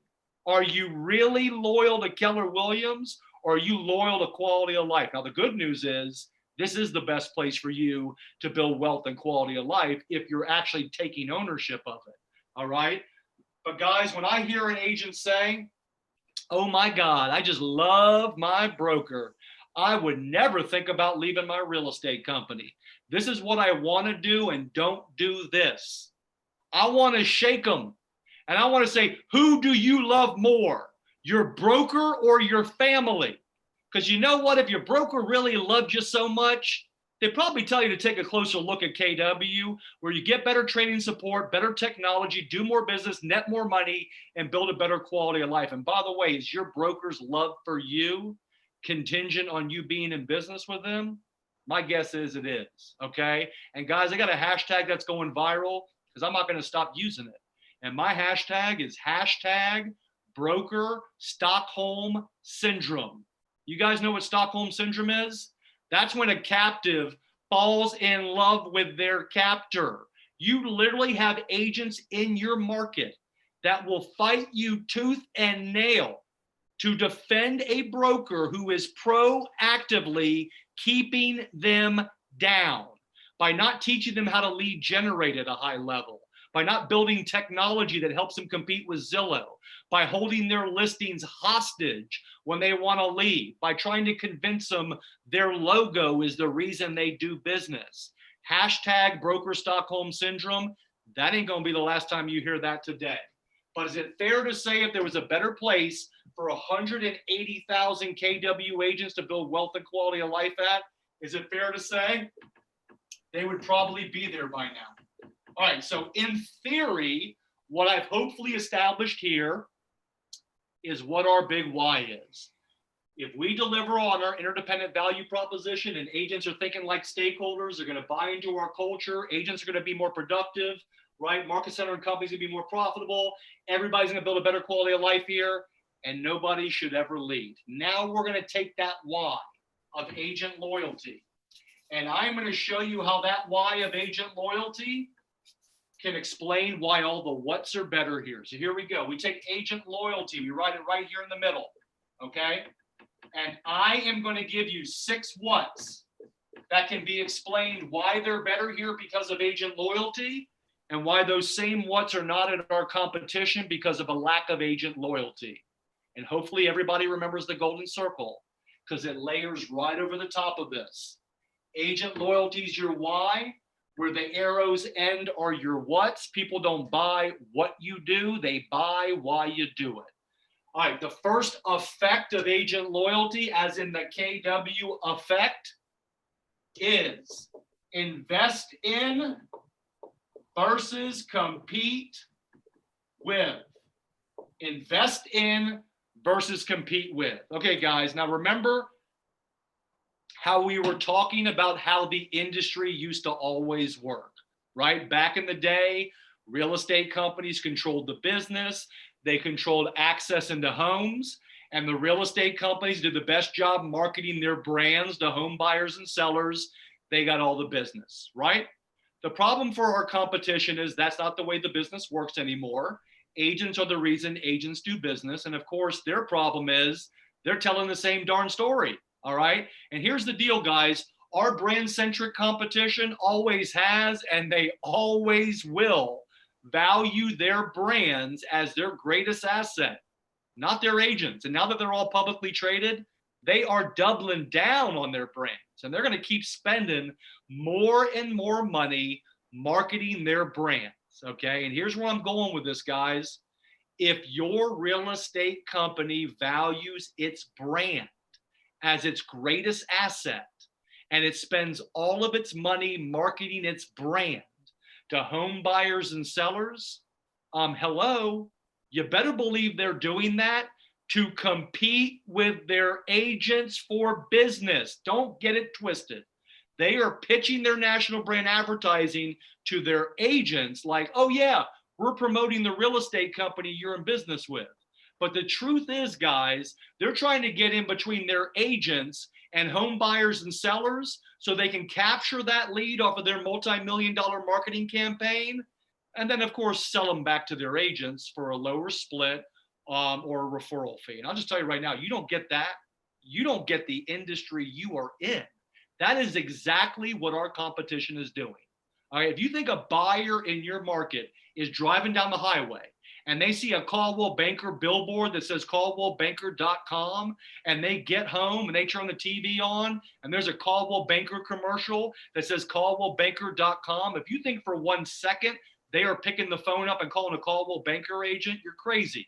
They're going to caldwellbanker.com, or they're calling the local Caldwell Banker office, and either A, the competing broker is taking that lead, or B, they are turning around and selling that lead back to their agents for a lower split or a referral fee. And guys, here's the deal. You know why our competition spends all their money competing with their agents for business? It's actually pretty simple to figure out why. They spend all their money competing with their agents for business because they know there's a higher evolution of a real estate company out there for their agents to run their businesses at and build a better quality of life at. And think about it. You're running one of these traditional brand-centric real estate companies that is now publicly traded. You can't change who you are, okay? You know there's a better place for your agents to run their businesses at. My guess is you're going to spend all your money marketing your company's brand, which is actually competing with your agents for business. But guess what happens, guys? When you build a real estate company, agents will never want or need to leave. Guess what? Now you don't have to spend any money marketing your company or competing with your agents for business. Actually, what you prefer to do is invest all of your money into your agents through training, education, technology, support, profit share, because ultimately you know this is the best place for your agents to run their businesses at. Now, before I go deeper into that, does that connection between agent loyalty and the lack of agent loyalty, and whether or not a real estate company would be more willing to invest in their agents versus compete with them, does that make sense? I hope, because I'm about to go deeper. I want to make sure you guys are following me today, okay? Now, is it okay if I use logic moving forward here? I want to throw a couple logical thoughts out here. I want you to add them all together. You tell me if I'm making sense today, okay? There's a very basic business concept, and that business concept says it costs any business in any industry roughly 7 times more money to acquire a new customer versus retaining an existing one. Forget about the ratio. Do we not all agree, regardless of what industry a business is in? I don't know, it's probably going to cost them more money to acquire a new customer versus retaining an existing one, okay? Can we just chalk that up as a fact, please, okay? Now, here comes the big one, and I want you to really pay attention to what I'm about to say. Guys, I believe the biggest difference between Keller Williams and our competition is this. Guys, our competition, they think their customers are their franchise holders and now their shareholders. We think our customers are you, our agent partners. Let me say that again. The biggest difference between Keller Williams and our competition thinks their customers are their franchise holders who they spend all that money marketing and generating leads for, and now they're shareholders. We think our customers are our agent partners. And guess what, guys?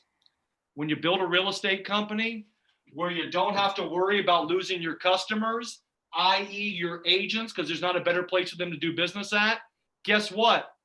You don't have to spend any money trying to acquire new customers. But when you see our competition spending all that money marketing their brands, they are marketing their brands on behalf of their franchise holders and to future stakeholders or shareholders, because they're having a real hard time keeping their real customers, which are their agents. Guys, we don't need to spend millions of dollars a year telling home buyers and sellers how great all of you are. All we got to do is attract the agents that value what we value, keep you and your customers. And guys, I hope we all agree that the healthiest and most profitable real estate agent businesses are word of mouth and referral based, not marketing dollar based. Yeah. So hello, don't you want your real estate company to be built the same way? Isn't that what we are? A word of mouth referral based company, not a marketing dollar based company? Gee whiz, maybe that's why we have zero debt. Maybe that's why we've given back over almost $1.4 billion in profit share, while our competition, who is marketing dollar based, is imploding financially and selling off stock in their company like it's a fire sale. And I'll just tell you this right now. You have that conversation with an agent and they don't get that, please move on and talk to somebody else, because they ain't thinking like a business owner. I mean, imagine for a moment, you got the #1 real estate agent business in your market. It's 100% word of mouth and referral based. I don't know. I'm thinking that's probably a pretty profitable real estate business. Yeah. I'm thinking I want my real estate company to be built the same way. And guys, the best thing about that, it's the truth, seriously. And when you're speaking the truth, God, it's so much easier, you know? My narrative has changed. Back in 2005, when I started recruiting purposefully, we were ranked 5th in the US. We were the fastest growing real estate company. We had about 30,000 agents. Today, we're #1 in every category. We have 0 debt. We're very profitable, and we are driven by purpose and community. You know what? My new narrative is either you get it or you don't. Seriously. Either you get it or you don't. It doesn't matter. We're going to steamroll through this industry with or without you. Now, I'm going to take a wild guess here and say this. If my real estate company values its brand as its greatest asset, and it spends all of its money marketing its brand to home buyers and sellers, and it sells off stock around its brand, I don't know, I'm going to take a wild guess and say they're turning around and training their agents to market the exact same brand too. Oh, you think our competition's teaching their agents how to brand and market their own businesses? Or are they teaching them how to market their company's logo? Okay. So the next great effect of agent loyalty is now you can become an agent branded company versus a company branded company. And let's get real, guys. Are we not the leaders hands down in this industry on teaching agents how to brand and market their own businesses first? I mean, hello, didn't Gary Keller introduce this concept to our industry? And Gary's got a brilliant quote about this. Here's what Gary says. Gary says at Keller Williams, the agent is the brand of recognition. Keller Williams is the brand of reputation. Think about that for a second. At Keller Williams, the agent is the brand of recognition. Keller Williams is the brand of reputation. Another way of saying that, we're the only real estate company that's willing to stand behind our agents versus in front of them. Guys, all of our competition is trying to convince home buyers and sellers and their agents the exact opposite. We're the only company that systematically trains our agents how to brand and market their businesses. Our marketing are your for sale signs going in sellers' yards. Yes? Okay, now think about it this way. Guys, think about it this way. When you teach your agents how to brand and market their businesses first, don't you think we're making it easier for you to leave Keller Williams? Think about that. If you're marketing your own brand powered by Keller Williams and you want to leave this company and go to one of our competitions, all you got to do is change the name of the real estate company at the bottom of your marketing. Your business would probably not miss a beat, would it? Gee, I wonder why we're the only real estate company in our industry that is systematically making it easier for our agents to leave our company. I wonder why, huh? Oh, it could have something to do with the fact that we know this is the best place for you to run your businesses at. Because guys, if we thought there was a better place, we'd be spending all of our money competing with you for business, and we'd be training you to market our company first. And I'll just tell you right now, it ain't a secret why agents at our competition who've been trained to market their company's brand their entire career are scared to leave that company. They are so tethered to that company's brand that they've been trained to market their entire career.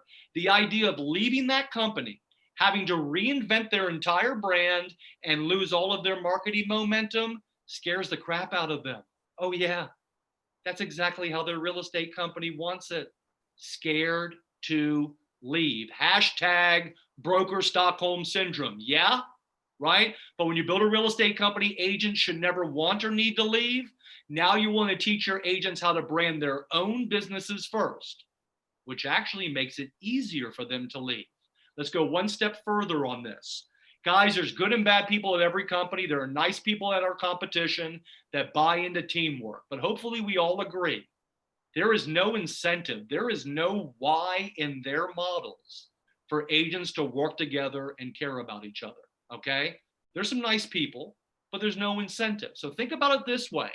Not only is there no incentive at our competition for agents to work together and care about each other, hello, they're all being trained to market the exact same brand.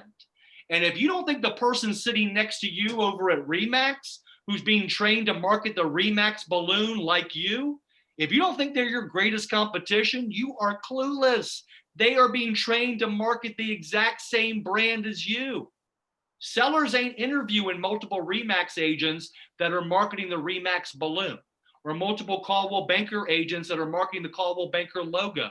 But will they interview multiple Keller Williams agents that are marketing their own businesses? Absolutely. Yes, we're all independent contractors. Yes, we're all fighting over business, but we're not being trained to fight over KW, are we? So at KW, there's a real incentive for our agents to work together and care about each other. And we're all being trained to brand and market our own businesses. At our competition, there is no incentive to work together or care about each other. They're all being trained to fight over the same brand with each other. Oh yeah, and their company that's spending millions of dollars a year marketing the exact same brand too. I hope you got something out of that. Third effective agent loyalty is going to be lead generation, right? Hand them the fish or teach them how to fish. Let's get real. This is what we do best, teaching agents how to generate their own business. I mean, guys, Command's sole purpose is to help you lower your technology costs and increase your leads and conversion, okay? Gary wrote the MREA book. We have a culture of sharing here. There is no question we are the leaders in this industry on teaching agents how to generate their own business. Gee, I wonder why, huh? I wonder why we're the leaders in this industry on training agents how to generate their own business.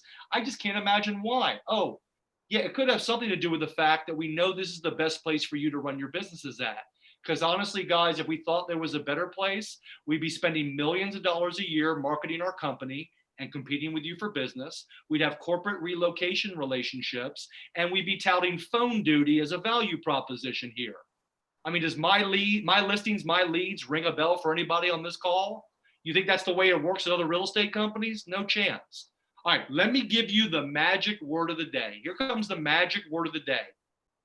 Magic word of the day is control. Guys, remember how we said these brand-centric traditional real estate companies, they used to control the business. They used to control access into homes. Guess what? The second they lost control of that, they've been trying to control their agents ever since. And Gary Keller, he's just the first guy to come along to say, you know what? Yeah, I'm going to give up control of my company. I'm going to give up half my profits. I'm going to invest in my agents versus compete with them. I'm going to teach them how to brand their own businesses versus train them to market my company. And I'm going to relinquish the control of my leads to my agents versus trying to control the business and compete with them. Look what he's gotten back in return. Oh, guys, it is abundance versus scarcity, plain and simple. And just know this, it pays to be the first. It pays to be the first interdependent agent-centric real estate company, guys. We got a 37-year head start on this industry. Good luck replicating 37 years of systems, 37 years of culture, 37 years of technology. Once again, we ain't even the company you're trying to emulate anymore, okay? Fourth arrow is the conversation of the moment, and that is tech-enabled agents versus agent-enabled tech, right? And obviously, Keller Williams is the tech-enabled agent, right? And guys, Gary says it best. He says, moving forward, it's going to be the battle of who's going to be the rock star in real estate. Is it going to be technology or is it going to be the agents? He said, the good news is you get to decide. Do you want to be the fiduciary agent who's enabled by the functionary tech? Or do you want to be the functionary agent who's enabled by the fiduciary tech? And by the way, let me just translate that for you. Do you want to be a low-paying functionary agent for a Wall Street-backed tech disruptor, or do you want to be a business owner? Okay. But here's the key to talking about our tech, guys. Your natural instincts will be to talk about the what's. Okay. And we call that technology breath. Okay. You want to vomit all the tech what's on people. Oh my God, we got AI, we got commands, we've got, we've got Kelly, blah, blah, blah, blah, blah. But guys, bottom line is people don't buy what you do, they buy why you do it. You need to know how to talk about our tech from the who and from the why. I mean, look, Josh Team, our president, who's driving our billion-dollar tech platform, he says it best. I answer to one billionaire, and he's a realtor, okay? So here's how I talk about tech from the why and the who.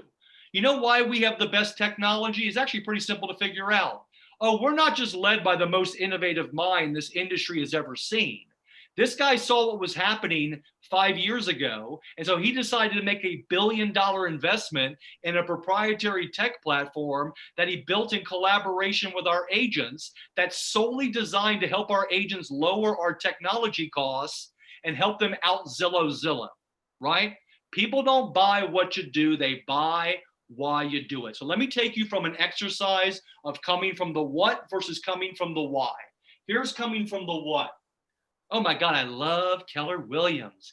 We have the best training, technology, and culture, and we're just one big happy family over here. Now that's true, but people don't buy what you do, they buy why you do it.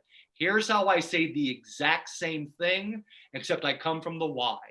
You know, the reason why Keller Williams has the best training, technology, and culture, it's actually pretty simple to figure out.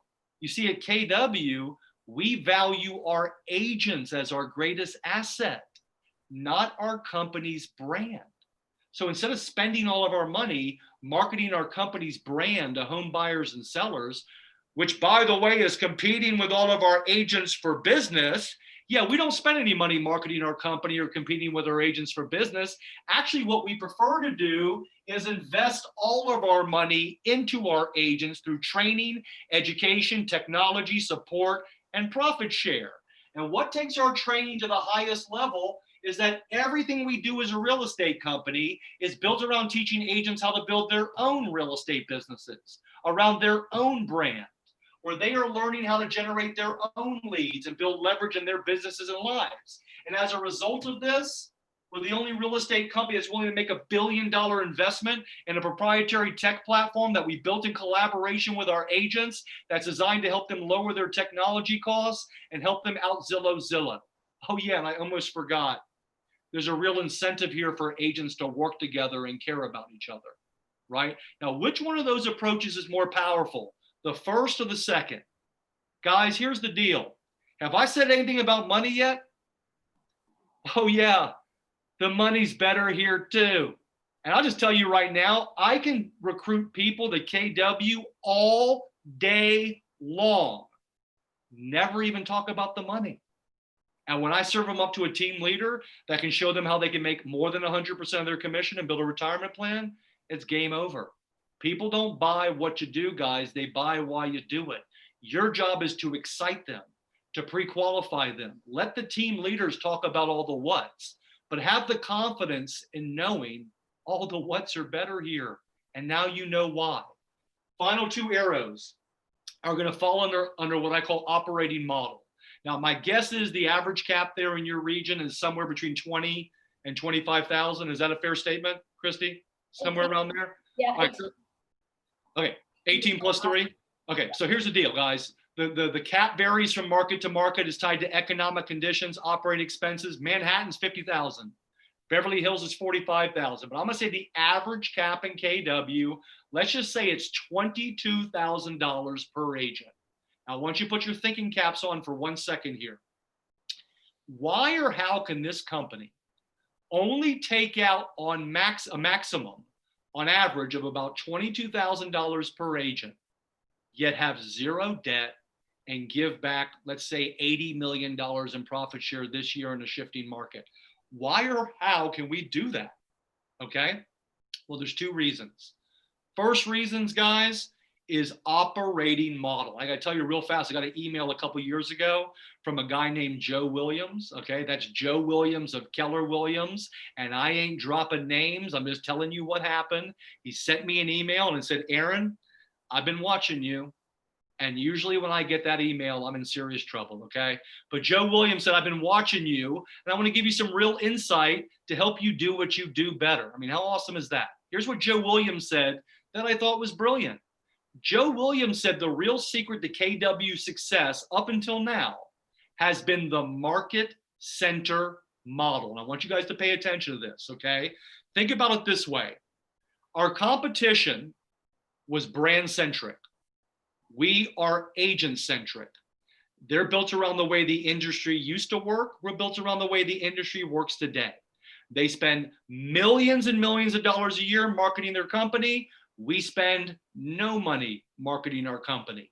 They have thousands and thousands of real estate offices, RE/MAX 6,500 offices worldwide. There's a corporation called Realgy that owns Coldwell Banker, Century 21, ERA, Sotheby's. They got multiple brand offices in every town across North America. But think about it, guys. Back when you controlled the business, it made sense to have an office on every block. It made sense to spend millions of dollars a year marketing your brand, right?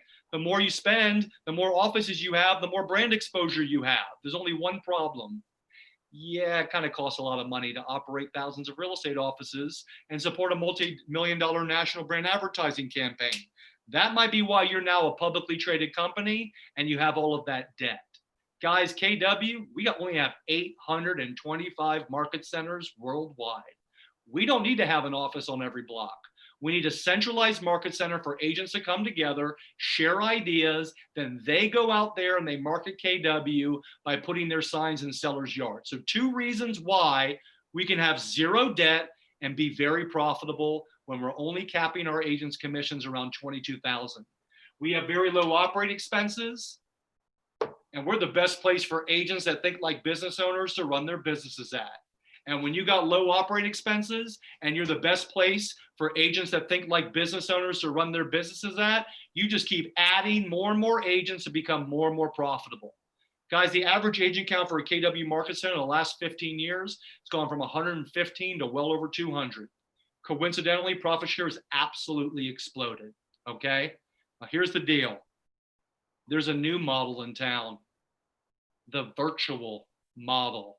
Oh, it's going to do to real estate what Amazon's done to retail. I'm sure you've heard this one. Now, here's the deal. We all agree that Amazon has shaken up retail, but hopefully you guys understand that 80% of all retail is still done face-to-face, and there's a reason Amazon bought Whole Foods and has opened up bookstores, okay? I'm going to tell you this right now. These virtual real estate companies with virtually no operating expenses, they are going to take a chunk out of these traditional brand-centric real estate companies, because we all agree buyers and sellers ain't walking into real estate offices to find an agent, okay? But here's what protects us from the virtual movement. First of all, guys, we don't run market centers to attract home buyers and sellers, do we? No. We run market centers for our customers, which are you, to deliver our interdependent value proposition. That's the first thing. The second thing, I talked about community and purpose in the digital age. Guys, when we come out of this quarantine, here is the deal. You better build market centers that are physical destinations that compel your agents to come in physically, because there's always an overflowing training calendar. There's always a top agent willing to share ideas. There's a sense of purpose. There's a sense of community there. Because I'll tell you right now, you don't build that, a publicly traded virtual real estate company that revenue shares is going to look a lot more attractive to your agents. Bottom line is this. If we are delivering on purpose and community, we should never lose an agent to a virtual real estate company that values what we value. And guys, I said it before, I'm going to say it again. In the absence of value, price will be their only conversation, okay? And guys, I live enough of a digital life. I don't need to be a part of a digital real estate company. I'm in Keller Williams for relationships, for purpose, for community. I want to be a part of something bigger, okay? And I don't know about you, in a world that is kind of crazy right now, if not the craziest it's ever been, I get a little peace of mind knowing that I'm a part of a global real estate company of 180,000 stakeholders that are all vested in a common goal. And God forbid something bad happens to me or a natural disaster happens to my city, I'm a part of a global real estate company that has a vested interest in helping me. And guys, once again, if that doesn't mean anything to you, you should go check out EXP for real, okay? Now, let's bring this back for a second. Traditional real estate companies in your market, companies like Coldwell Banker, Century 21, Berkshire Hathaway, typically at these companies, the highest commission split you can work your way up to is typically about an 80-20 split until you tell them you want to leave. And that's when they pull the 90-10 split out of their back pocket, okay? But I'm going to give them 90-10. At Coldwell Banker, where I used to be, there were agents that were on a 90-10 split. So think about this for a second. If you're $1 million agent at Coldwell Banker, and you're on a 90-10 split, you're still paying them out 6 figures a year, right?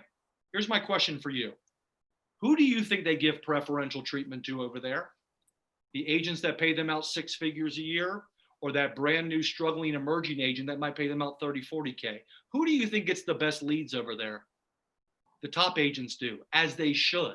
And no joke, guys, at Coldwell Banker, there were neighborhoods I could not market in, because top agents owned neighborhoods. You know what? I would do exactly the same thing. If I'm running one of these traditional companies and I know my top agents could go to KW, do more business, net more money, build a better quality of life, you know what I would do? I would butter them up too. And my team leaders on this call will tell you one of the biggest challenges we face is trying to offset these sweetheart deals that our traditional competition is offering their agents, their top agents, to keep them. But check it out, guys. If you don't think a sweetheart deal is just another form of broker Stockholm syndrome, you ain't paying attention. Oh, here's a 90-10 split, knowing you'll do more business and net more money at KW. Now, hopefully we have some newer agents on this call. Let me give you the #1 slam dunk comment you can make to a brand new struggling or emerging agent. Here it comes. If you join KW, if you join one of these market centers, the second you walk through that front door, you are valued exactly the same in the eyes of this market center as the #1 individual agent. You're both only worth your cap. So guess what? At KW, everybody's valued the same, or everybody is equal. That's a really big deal in my book. Hopefully it is for you. I mean, a capper is a capper, yeah? Now, is a first-year capper worth the same amount of money as Ben Kinney or Lance Loken? No, okay? I'm talking scripts today. A capper is a capper. And before I forget, let me just say something real fast. I hope the vibe you're getting from my session today, you know, this ain't a profit share class, okay? This is a stakeholder meeting. And just know this, if you're starting to think like a true stakeholder, here's how you better start thinking. The success of this company you got a stake in is not just rooted in being in business with the top producing agents in your market, guys. Actually, the success of this company you have a stake in is rooted in being in business with the most producing agents in your market. It's agent count, it's agent production. So here's the deal. I'm sure there's a lot of cappers on this call today. I love you. You ain't worth anything to me anymore. You're keeping 100% of your commission. Yes, I want you to live a huge life, okay? I want you to close as many deals as you can at 100%. But what I want as a stakeholder is more of your agents in production, okay? If all you did was turn your non-cappers into half cappers and your half cappers into cappers, all of our profit share checks would quadruple the next 12 months. And one of my favorite lines about KW is if you ever want to turn one of your agents into a raving fan, help turn a non-capper into a capper, okay? Right? Now, I taught this class in Boca Raton, Florida. There's a woman down there named Jackie Ellis, one of our top agents. When I got to this point, she said something really powerful. She said, you know what, Aaron? At my former company, I was the #1 agent. I did get preferential treatment, and everybody in my office resented me. And it was a relief to come to a real estate company where I was treated the same. I thought that was a really interesting way to look at that. I'll tell you what, I resented that agent that owned that neighborhood I grew up in that I could not market in. I just thought that was an interesting way to look at it. All right, let me give you my 20-second elevator script. I never said it in an elevator, and I'll say it multiple times if you want to write it down, but here it comes, okay? Imagine a real estate company. Imagine a real estate company. And all I need is John Lennon on the piano here to take it home. Imagine a real estate company where there is a true incentive for agents to work together and care about each other. Hey, imagine a real estate company where there's a true incentive for agents to work together and care about each other. Where all the agents are being trained, where all the agents are being trained to brand and market their own businesses first. Where all the agents are being trained to brand and market their own businesses first, versus all being trained to directly compete with each other and their company for the same brand. I'll say that again.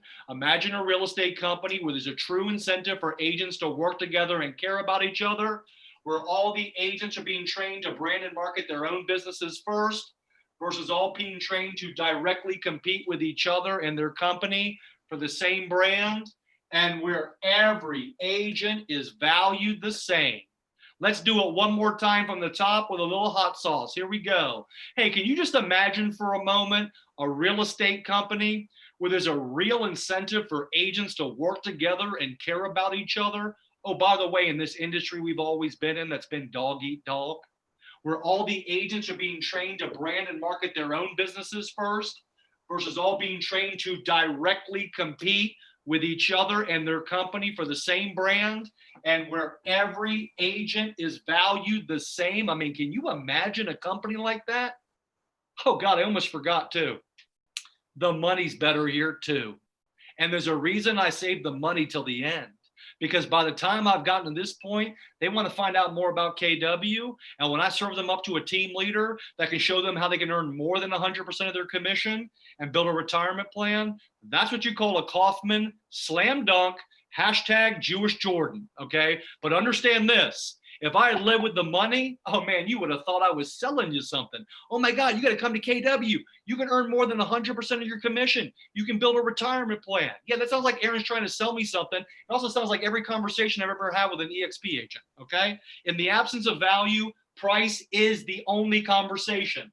Last arrow is going to be quality control. And I'm going to quote my former OP, Sean Rawls, who said it best. We work in an industry where idiots and experts get paid exactly the same amount. Oh, they don't earn the same amount, but they get paid the same amount. Yeah. I think we all can agree the standards to be a real estate agent are way too low. Yeah. So it should mean something to you guys. It really should. That you're a part of a real estate company that just so happens now to be the #1 real estate company in every category. It has zero debt. It's very profitable in a shifting market and is the best place for agents to run their businesses at. We got something you might be familiar with. It's called leverage. You familiar with that concept of leverage? Because let me tell you something, guys. When you got leverage in an industry with such low standards, you know what that means? You don't have to hire everybody that walks in the door with a real estate license, like our competition does. And if you think our traditional competition, who has billions of dollars in debt, who doesn't invest in their agents, who's losing 5 to 10% of their agents a year and is training them to market their company's logo, if you think for 1 second they're turning people away, you are crazy. Here's the other side of the quality control coin. Just because you're a top agent at another company does not mean you operate with a high level of integrity, does it? So if you're a top agent at another company and you want to come to KW, but you got a bad reputation or you're known to be unethical, I sure hope the leadership on this call is not going to attract that agent to your market center, jeopardize your reputation and your culture for $22,000. We don't care how much business you do. You think our competition is turning away agents that are going to pay them 6 figures a year? You're crazy. And here's where I'm going with that. Who cares? And I mean seriously. Who cares how much money your company spends telling everybody how great your agents are if you don't have any real standards on who you allow to market your brand? What is in the value of a real estate company's brand reputation, guys? How much money you spend telling everybody how great you are? or the quality of agents that have the privilege of utilizing your brand. Hey, now that we're number one in every category, I'm going to say this. Our brand recognition and reputation is as good, if not better, than our competitions. And guys, we don't need to spend millions of dollars a year telling home buyers and sellers how great you are. All we got to do is attract the agents that value what we value, keep you and your customers. So when you build a real estate company, agents will never want or need to leave. Now you're willing to invest in them versus compete with them. Now you're willing to teach them how to brand and market their own businesses. Now you're willing to relinquish the control of the leads to your agents versus trying to control the business and compete with them. And as a result of that, you're willing to make $1 billion investment in a proprietary tech platform that you build in collaboration with your agents that's designed to lower their technology costs and help them out Zillow. And as a result of being the best place for agents who are running their businesses at and having low operating expenses, you can cap your commissions, resulting in every agent being valued the same and having quality control in an industry with low standards. And before I forget, every real estate company has agent loyalty. The only question is that loyalty rooted in fear or abundance? Hashtag broker Stockholm syndrome, because you can create loyalty through fear, yeah? By not teaching your agents how to generate their own leads, by trying to convince them it's the company's logo that's driving their business, by holding their listings hostage. Oh yeah, that's one way to create loyalty. You know another way? Just give them everything they want and need. What kind of company you want to be in business with? Now, real fast, last concept comes from Robert Kiyosaki, Rich Dad, Poor Dad, Cash Flow Quadrant. In those books, Robert Kiyosaki says, there's 4 ways to earn money in this world. 4 ways you can earn money. You can earn money as an employee, self-employed, business owner, or investor. 4 ways you can earn money. Employee, self-employed, business owner, investor. Okay, guys, everybody on the left side of this graph, 95% of the world. Everybody on the right side of this graph, 5% of the world. This 95%, they only earn 5% of the wealth. This 5%, they earn 95% of the wealth. Now think about these quadrants from a leverage standpoint. Here's your employee. They have a job. They are the leverage. Self-employed person has created a job. Still don't have any leverage. Business owner is leveraging systems and people. Investor is leveraging money. Think about it this way. Here's your employee / dependent agent / dependent company. Here's your self-employed person / independent agent / independent company. Right side of this graph is Keller Williams. Guys, we want to teach independent agents the benefit of being at an interdependent company, because you got to be ready to be independent before you value interdependence. Once we get this independent agent over here, we try to get them to buy into our interdependent value proposition, right? We get them to start thinking like a true business owner. We teach them how to brand and market their own business, how to attract talent, how to leverage systems so they can leverage themselves out of their business and focus on what they love to do. And by the way, isn't profit share just leveraging money as well? So here's where I'm going with this. If you don't want to have a 2-hour conversation with someone about KW, just ask them this question. What side of the industry do you want to be on? The 95% that earns 5% of the wealth, or the 5% that earns 95% of the wealth? And leadership that's on this call, you need to ask your existing agents the exact same question. Because when you ask your own agents this question, you say, what side of this industry you want to be on? And your agents say, oh yeah, obviously I want to be on this side. Well, here's what your response is to them. Then why do you never come into the office? Why do you never teach classes? Why do you not participate in our culture? Why do you keep buying leads from Zillow? Why do you not help us evolve our tech? Why do you not care about profit share? The bottom line is you can be an independent agent at Keller Williams, yeah? Right? Now, we have a couple choices here. I can field a couple Q&As or questions from you guys, or I can go through a quick explanation of how profit share works. Your call. Christy, what do you think we should do? I think we should do it. Somebody open up and unmute yourself and tell us what you'd like. You want to hear about, ask questions, or do you want to hear more about profit share? Yep. Because look, guys, profit share is a what. It doesn't drive behavior. If it did, you'd be a lot more purposeful about it. I'm more than happy to teach it to you guys. It'll take me 10 minutes. But if you guys, sharing. Go ahead. Oh, profit sharing, please. Okay. Well, that one person answers, so I'm gonna do profit share. And if we have questions at the end, I'll take those too, okay? So let me explain profit share in 10 minutes, okay? And understand this, nobody wants you explaining profit share to a recruit. That's your team leader's job. But you know what? If you knew how it worked, it might inspire you and it might even empower you. So I'm gonna take you through how I explain profit share, okay? Here we go, guys. At KW, you have a potential profit share tree that can go 7 levels deep, okay? Here are the percentages on each level. 50% on your first, 10% on your second, 5% on your third, 5% on your fourth, 7.5% on your fifth, 10% on your sixth, 12.5% on your seventh. That would be 50, 10, 5, 5, 7.5, 10, 12.5. All 7 levels will add up to 100%. So anybody you sponsors on your first level, anybody they sponsors on your second level, goes 7 levels deep. Now, there's obviously a couple myths about our profit sharing model. The first ridiculous one, of course, is we're a pyramid scheme. And, you know, my response to the pyramid scheme thing is, after I'm done laughing, is pyramid schemes are illegal, okay? They are illegal. We are the #1 real estate company under one brand. I'm gonna take a wild guess and say we're not an illegal company, okay? We don't have to buy product here that we have to sell. One of my favorite lines is I don't have agents stacked up in my garage, okay? But the truth is this, if it was a pyramid scheme, wouldn't we all be participating in it? I mean, less than 30% of our agents participate in it. It's obviously not a pyramid scheme. The other big myth about our company, about profit share, is you had to be one of our founding agents to really take advantage of it. And I'll just tell you right now, I could not disagree more with that statement. First of all, our founding agents, guys, they had to convince people we were even a legitimate business model for a real estate company. You think we got to do that today?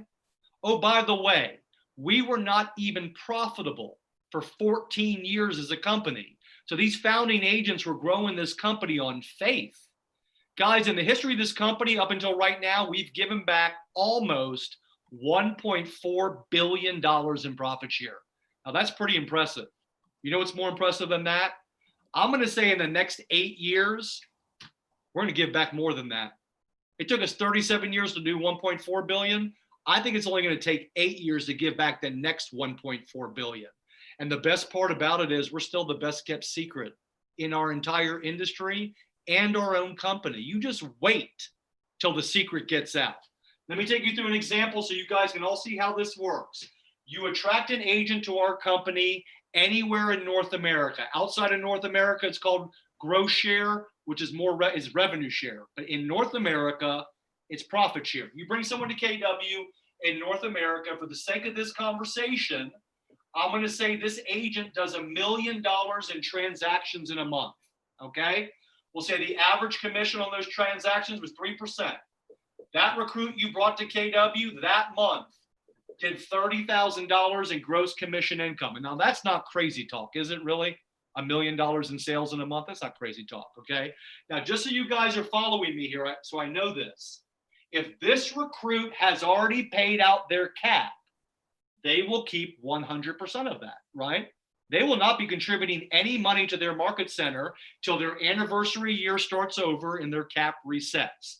So this example is all pre-cap. Does that make sense, I hope? So guys, doesn't that mean everybody's valued the same in the eyes of profit share too, right? First year capper is worth exactly the same amount of company dollar as a $20 million individual agent. They both cap, they both keep 100% of their commissions. Now I get it, guys. Mega agents attract mega agents. They bring reputation, market share. But you know what's great about new agents? They turn into mega agents. And they ain't a pain in the butt to recruit, okay? Just keep that in mind. Now, people in this company just love to say we're on a 70-30 split. We ain't on a 70-30 split. We're on a 64-36 split, right? Because when people say the cap, they love to forget about the $3,000 we pay out to KWRI, okay? The bottom line is you're on a 64-36 split with whatever your cap is that includes the $3,000. So in this example, this recruit is not capped. They're keeping 64% of that commission. They're giving 6% of that to KWRI, which is the $3,000 you pay out, and they are contributing 30% to their market center. In this example, that recruit just contributed $9,000 in company dollar to their market center, okay? Now, let's say that their market center that month brings in a total of $90,000 in company dollar from all the agents that month. And we're gonna say their expenses that month were $50,000. So that market center that recruit was in had a $40,000 profit that month. Now, a couple of quick thoughts here, just so you make sure you're following me here. First of all, are we worried anybody's cooking the books here or manipulating the numbers? No, we're open book, transparent company.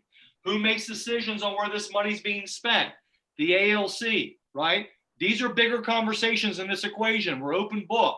We make the decisions in this company. And just to make sure you're following me today, guys, if that number is 0, the equation ends.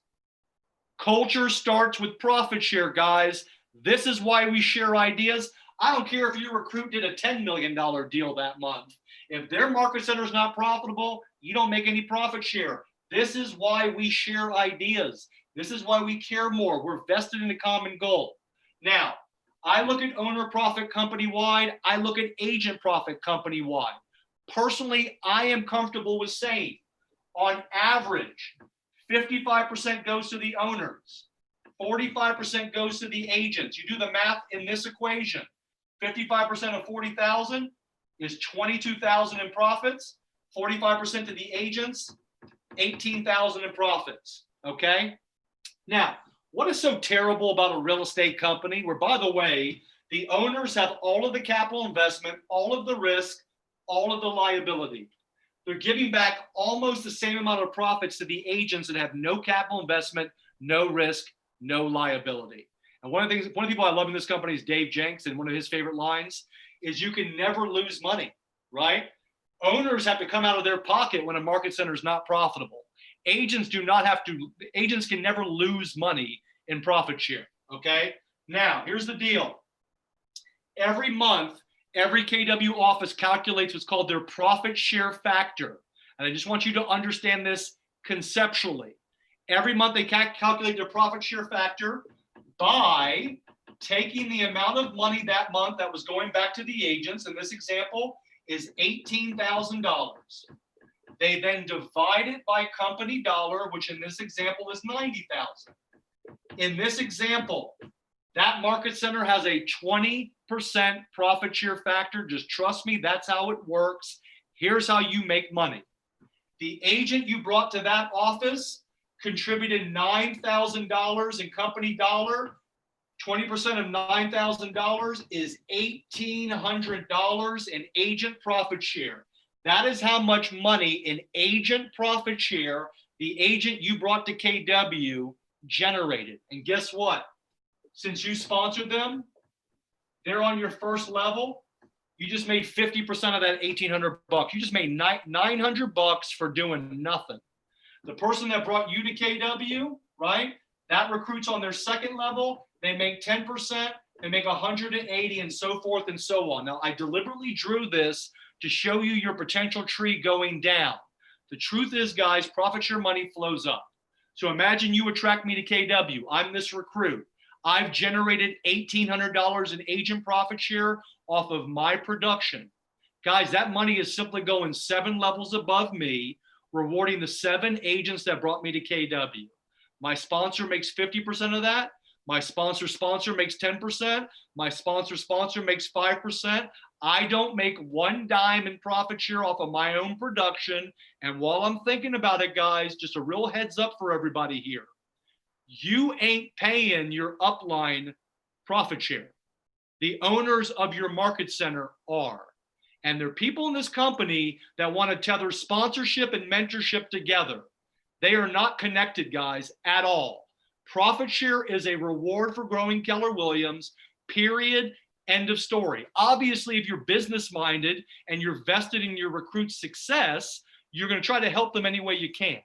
But your sponsors owe you nothing, okay? They earn every cent they make in profit share by introducing you to the best place to be a real estate agent. And all I'm going to say is this: when people in this company tether sponsorship and mentorship together, You're diluting our model. We are all vested in everybody's success. Now, you know, when you've been with KW for 3 years and 1 day, you're vested for the rest of your life if you had been at Keller Williams, joined KW before April 1st of this year. The ILC just passed a new vote. If you join KW after April 1st of this year, vesting period is now 7 years and 1 day. So if you were here before, it's 3 years and 1 day. Okay. The other ILC policy is if you're vested and you leave KW and you go to a competing broker, we reserve the right to take your profit share away from you. If you were here before April 1st, 2020, no one's going to ever take your profit share. And just so everybody knows, I was on the task force that delivered those to the ILC. I was against both of those policies, just so you all know. Okay. I want to say this one last thing. I get recruiting leads on my website. I ask people on my website, have you ever talked to anybody previously? Is there somebody, you have a family member at KW? 3 or 4 times in the last 15 years, I got a lead through my website. They said they knew someone at KW. I went to go look them up. Unfortunately, that associate had passed away. But guys, they were vested retired at KW. And I helped their estate sponsor that recruit. So guys, you better add that $25 annual vesting fee to your will today, because you can sponsor people from the grave at Keller Williams, just so you know. And I'm going to finish strong, because I know I've been talking for 2 hours, but I like finishing strong. So you guys ready for the big finish? Yeah? You ready for the big finish? Because I'm going to bring it to you right now. Here we go. Imagine somebody you trusted and respected. They came to you and they said, hey, I got a super hot stock tip for you. And you are right now one of only 180,000 people that have the option to buy this stock. Hey, this company is now the #1 company in their industry. They did it in only 35 years without spending a dime marketing themselves. They got 0 debt. They're going to give back over $80 million in a shifting market. And they're about to go through the biggest growth spurt in the history of their company. And they are still the best kept secret in their industry. Oh, and you know what the best thing about this stock is, guys? It's absolutely free. And if you don't start thinking about building wealth through KW Profit Share, like buying stock in this company, I'm here to tell you, you are going to miss out on probably one of the biggest wealth building opportunities of your lifetime. Guys, I believe this is Google. Hell, I believe this is Zoom, okay? And Amazon. And I'll tell you right now, whether you get it or not, absolutely irrelevant. We will continue to steamroll through your region and across this planet with or without you. The only question is, you want your hashtag unfair share? Because I tell you what, if you don't want it, I know Bodie and I will be more than happy to take it. All right. Thanks for having me, guys. Really appreciate it. Give me a shout out on Facebook if you thought this was a good session. Christy, thank you for all your help. Thank you, Aaron. Guys, I hope you got something out of this. I did. And, Thank you so much, Aaron. Reach out anytime. Oh, by the way, last thing I want to say, I manage a very powerful mastermind group on Facebook. I know a lot of you guys are in there. If you like what you heard today, jump onto Facebook, search for Profit Share Mastermind KW. We have about 40,000 KW associates in there. Every day I wake up with a cup of coffee and I try to verbally slap 40,000 KW agents to think like a stakeholder. And the great thing about that group, there are people like Linda McKissick in there, Mike Brody, people with all kinds of different perspectives on profit share. This is one perspective. There are many perspectives on it. So go out there, change some people's lives, build your legacy, and reach out to me anytime I can help. All right. Thanks for having me, guys. Appreciate you. Appreciate you. All right. Take care. Bye. Bye. Bye.